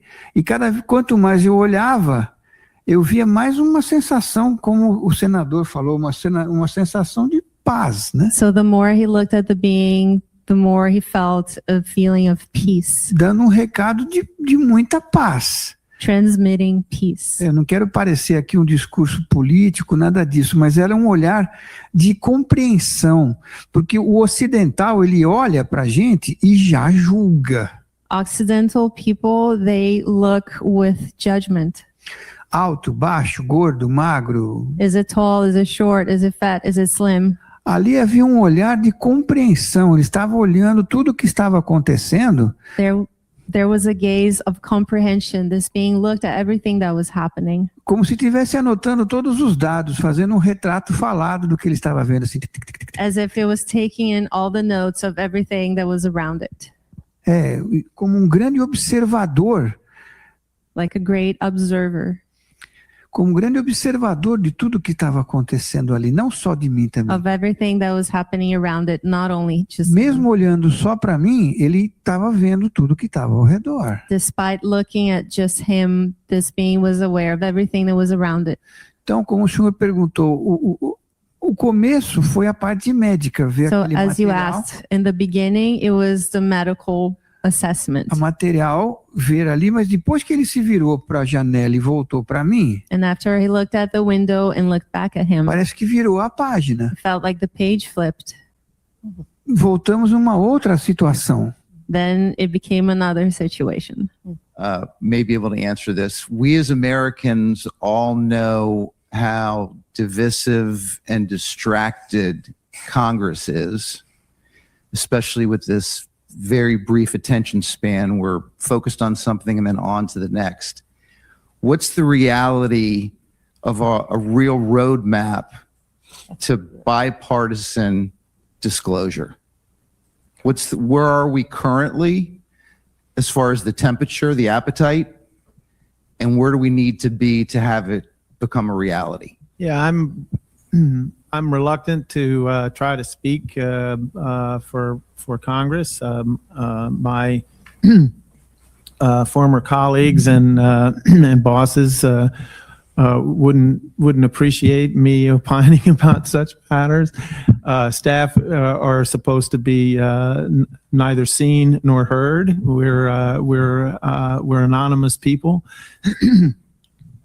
So I'll just make a few comments of a completely personal nature, and not necessarily claiming any special insight, especially 2 years after I retired. I do think that this issue is bipartisan in nature. It has been that way since I started getting involved in the matter 8 years ago. At the same time, there are nuances. I think that on the Democratic side, there's a tendency to look at this as another in a long series of conspiracy theories that there's this sort of defies belief, and that they might feel like they're the party that needs to stick to proven science and therefore to be skeptical about this story. The Democrats are more inclined towards believing in the reality of climate change and the efficacy of vaccines, let's say, and they claim the mantle of science regarding those issues. I think that they therefore are a little more reluctant to embrace this reality. I think that they also are looking to the academic community to pass judgment on this. And to date, the stigma around this issue has certainly dominated what you hear from and see from academia. So that's a little bit of a difference in opinion. The other thing I would say is that we're not yet at what I would call the tipping point for most members of Congress in terms of hard evidence for the reality of this. I personally think that if people had the time and took the trouble to read everything that really is out there. After 8 years, I've read a lot, but I'm still scratching the surface. That I think there's plenty of evidence to support the belief in the reality of this. But we haven't reached that point with members yet, and hence there's a feeling on Capitol Hill that more witnesses, call them whistleblowers, with direct firsthand knowledge, that more of them are needed to give Congress the conviction that there's a reality here that needs to be investigated in the most serious way. You know, such as the Watergate hearings, Iran-Contra, the Church Pike committees about the excesses of the intelligence agencies and the FBI back in the 70s. That kind of serious investigation, Congress has obviously not yet reached that tipping point. Burleson is here. Yeah. Well, I would defer to the real expert who has an election certificate Yes. to answer your question. They just gave him the mic. All right, great. So I was just called out of the. So is the question, was it about bipartisan efforts? How that would work? What's the best case scenario? Well, correct. The focus, because obviously we as Americans all know that the focus is so detached based on the issue of the day.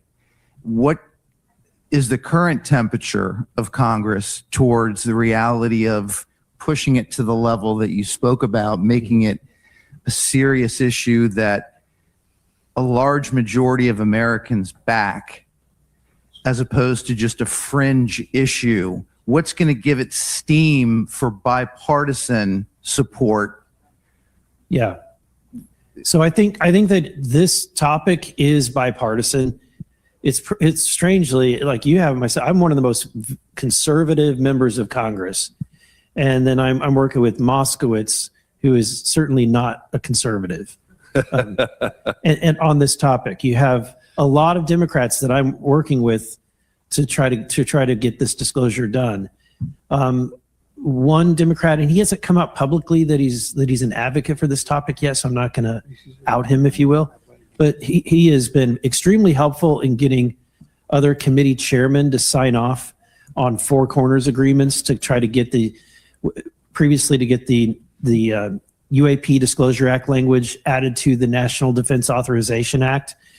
And so, you know, I have to have somebody that's a Democrat that's an advocate to try to get the ranking members on the Democratic side to approve, or to at least not reject that language being added.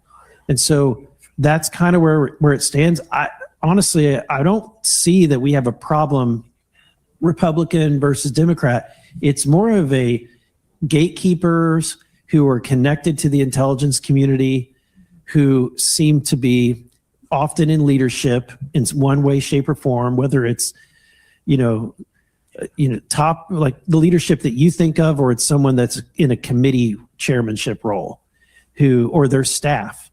What I've learned about Washington, D.C. that's disturbing is that staff tend to run the show, and particularly, and I won't pull punches here, in a Senate when you have a lot of people that probably are one step away from a retirement home, and one wonders how do they possibly run their office? Well, they're not the ones running the office; the staff run the office. So that's kind of the situation that we're facing. It's that you've got a very difficult time identifying who the real, who the real obstacle is. So that's why it's going to take momentum and political pressure so that we can overcome that. Thank you. Thank you. We heard multiple claims. We heard a lot of UFO witnesses from Varginha, raise their right hand in Colombia and give their testimony. I'm wondering what you all think of this Varginha crash. I mean, it's been a story we've heard for a long time. I know that James Fox went and he got new testimony. Apparently, they found this witness down in Varginha. He did not find them. They found him. He's still an active neurosurgeon, but no evidence. Again, this is just testimony. It's witness testimony. It's compelling. It's compelling witness testimony, but it's just testimony. Panel evidence, right? Like, at what point do we say there's enough witnesses to say it's a real thing? If we had all these folks stacked up in a murder trial, would a jury go, yeah, I mean, there's 60 some odd people that saw it, including a couple of doctors, including a couple of soldiers. We had a mysterious soldier death. We had a flight that we're trying to track down as far as the logging goes. I believe it. I do believe it. I believe these people are telling the truth. And I do believe these doctors are telling the truth about what they're finding with non-human biologics. But we need more evidence, and Mr. Fox talks about hunting down that tape. And I posed the question in the chat, these days, if we saw a tape of an NHI, of a being, would we even believe it? I mean, with AI and the quality of video that's changed over the years, would we believe some grainy VHS footage that was taken supposedly in Brazil? What, 30 years ago now? I mean, that's a tough ask. I guess it depends what might be on that video. But yeah, it would be, absolutely, it would be explosive stuff. I mean, if it's there and we see it and it's real, woo. Yeah, I hope humanity is ready. I think humanity is ready. I mean, with my experience, there was a moment of ontological shock. I'm not going to lie, I'm not a crier, okay? But I cried like a baby. But then I got over it, and we moved forward. And life is a pretty amazing thing. It really is. And I think there's a lot more to it than we realize.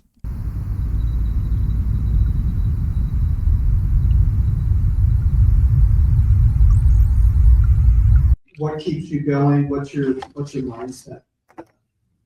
I think I'm probably more confused today than I was 30 years ago. It's such a complex phenomenon, Michael Shermer of Skeptic Magazine, he's like, James, you're one of the few people in the community that's willing to actually talk to me. And, he would go to the default, well, we have an unidentified flying object that's necessarily means alien. It's like, yeah, well, you do the process of elimination. It's not the Russians, it's not the US, it's not China. What's left, right? But to me, I feel like it's a very complex issue. And I'm starting to understand, now that I agree with this is why we're doing this, that I think that disclosure, the sense of disclosure, is going to come more from the people than it is from the government themselves. I remember this general years ago kind of just like laughing at me because he was asking me, I was saying, wouldn't it be amazing? And it would be this big kumbaya moment, and we do a big group hug, and we're not alone, and that's such a unifying effect on humanity, and it's kind of this what the world needs. And he's just kind of chuckling in the background, and he looks at me like, kid, you know nothing. And he said, let me get you to look at it through a different lens. But, okay.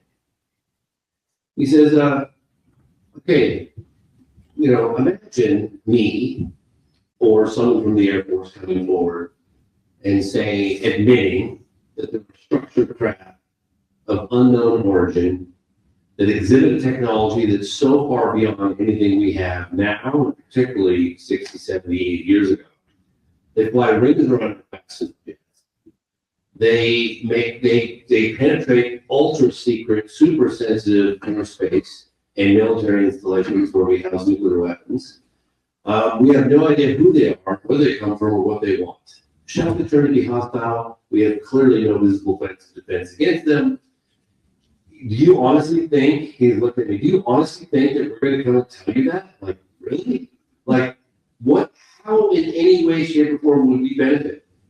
And I could see, like, back in the day, back in 47, when, Roswell happened, then wanted to kind of figure out, okay, let's huddle, let's figure this out. I'm sure that some people wanted to make it, obviously, it did come out public, but I thought maybe, for reasons of exposing not just what they know, but all the things they don't know, their vulnerabilities, etc. And they'll figure it out, come forward and disclose. Well, here we are, 80 plus years later. They're probably, who knows what they know. They know they're real.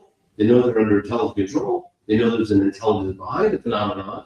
But maybe that very aspect of admission of what they do know has to reveal all the things that they don't know. So maybe they're feeling like their hands are tied. I don't know. So these are such complex issues. So to ask me where I'm at today is, I think that disclosure is happening from we the people, more so than it's ever going to come from the government. And like Congressman Burleson was saying, hey, look, we need your support. We need you guys to rattle our cages. Let us know that you've got our backs. And we'll get out there and we'll do the deep digging and expose as much of it as we can. I think really what needs to happen is us emulating the digital asset cryptocurrency community that created a super PAC. The super PAC then was very influential in Congress, creating representatives to create a stance on where they fall and rating those Congress people on positive or negative, and they're completely now, everyone's aware. There needs to be some accountability, sadly, through some massive super PAC that can really put the feet to the fire of congressional representatives, where Americans know where they stand on the topic. Sadly, that's the way I think is going to move forward. Yeah, and also I could say that it's really easy to pull wool over the eyes of an uninformed population. When I hear explanations given for UAP incidents, I just chuckle. I'm like, you gotta be kidding. Like, you clearly have anyone who falls for that explanation. I'm going to go back to swamp gas, but anybody who falls for that explanation clearly is completely uninformed. And then they talk about, oh well, it's Japanese, it's Chinese or it's the Russians. And I'm thinking, going, don't you know that back in the 1950s, the United States Air Force through Project Blue Book had identified close encounters of the first, second, and third kind, so they were acutely aware back in the 50s that there were beings connected to the craft. Like one of the most well-documented cases occurred in '64. We had congressional hearings in '66, and they just like, oh, nothing right here, folks. It's like, well, actually, you investigated a landing case where the outfits were standing on the outside of the craft. So that, if you know those things, their explanations are just ridiculous and absurd. So, it's easy to hear a story and just dismiss it quickly, but when you see the actual witnesses and the sincerity, you know that something happened to these people, whether you want to believe it in its entirety or not. The pilot who first came up, his tears are real. There's no way that he didn't experience something. And seeing that sincerity really moves me and again, connects me to this UAP world, knowing that there is something else going on that we shouldn't just quickly dismiss as science fiction. Right, and I'd say that we know very little about what's actually going on around us. How do you think about that statement? Oh, well, absolutely. I think it's easy to get caught up in your own life and the world around you that, yeah, hey, you got to go to work, you got to pay the bills. A lot of people aren't paying attention to these other things that are going on. And I can't blame them. It's easy to get caught up in your own life.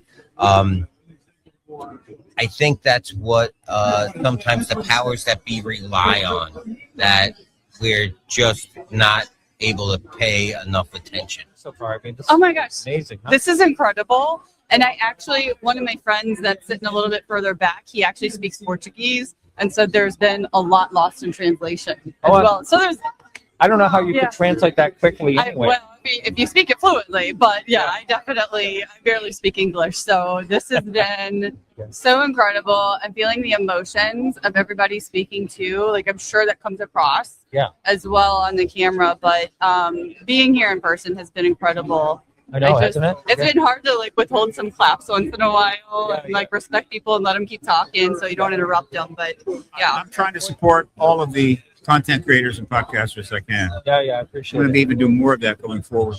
Yeah. So Stephen Bassett, I should say, introduce you. And are you New Paradigm Research? Or what? I'm sorry. No, I'm Paradigm. I get it confused. I'm terribly sorry. I'm Paradigm Research Group. Yeah. And Danny Sheehan is New Paradigm Institute. Yeah. Okay. And we work Kind of very working closely together. together. Oh yeah, absolutely. Yeah. So are you based right here in Washington? Because Yes, my office is in this building. In this building? How about Has been that? for 5 years. I wondered about that. I knew 2 it was blocks from the somewhere, White House. but I didn't know if you stayed here all the time or do you just go back and forth? No, I do. I go back and forth to LA because the Hollywood Disclosure Alliance is something I co-founded back here with Dan Harari, and that's really growing, 250 members. And we're starting to get things cooking in Hollywood on this issue, as you probably noticed. Right. I think that's pretty exciting. So what do you think so far? I'm loving this today. Well, this is, again, we've had, the press club has had more events, more press conferences and events on the UAP UFO subject than any other venue in the world. I didn't know that. 19. I know At least that 19. Stephen Greer did years ago. He did one in 2001. Yeah. But, and they've always been wonderful and supportive, and there's no problem whatsoever. And so the press club has played a major role in educating the public and media, press, about this subject, and non-trivial. And this is just the latest example of that. And of course, James Fox is a legend in this field, and he's done. And he went to great lengths to bring this case. This kind of press conference would have been hard to have handled 20 years ago. Right. But the thing is now move forward for a case of this complexity, involving contact and so forth like that. Yeah. Big audience, member of Congress here. So we're very close to ending what I call the truth embargo and getting this thing confirmed by our president. It feels very late. I'm just an activist. I'm not a super researcher. And I just felt the one thing I could do was help others get into the field, help them and encourage them. And also I've helped conferences with banquets. We give out awards because, we were stigmatized and criticized and laughed at for so long that, you have to support each other. And so it's been a pleasure watching the podcast revolution explode. Right? James says he asked me to make a statement for the program. That's right. And then his most recent film here, the small section in that. I don't know why, because it doesn't really fit with the theme of the movie. But I think he likes me. He works for both intelligence committees, the Intelligence Committee in the House and in the Senate at different times. And I've spent most of my years working for the Senate Armed Services Committee. And that's where I was when the New York Times article came out in 2017. And so I and some colleagues on the Armed Services Committee and the Intelligence Committee, we sort of formed a little collaborative group to start pulling the threads on what was reported in that article. And we also were engaging with interested members on both committees, some who were members of both Armed Services and the Intelligence Committee at the time. And we pursued that from 2017 until I retired in 2024. I had been interested for some time in, governments and some scientists have liked to speculate that a phenomenon that's naturally occurring called ball lightning, which are plasma formations, that they can, these natural occurring structures could explain a lot of sightings. And I've always been interested in ball lightning because it is itself an enigma. Scientists have never been able to really explain what it is. I could not help but faced with so many reports and testimonials and history that I started to say, okay, I guess this is the reality that we face. All of the testimony and all of the witness statements, at the very least, call for further investigation, warrant further investigation, especially if the United States Air Force was involved in any kind of recovery from anything that crashed in Brazil. So I think they have, at the very least, I think they have that. So thank you, James Fox, for putting this on. We very much appreciate it. The solution is simple. Bring the Air Force leadership to the Hill and compel them to divulge the data General Clapper referred to, alongside any other pertinent UAP information.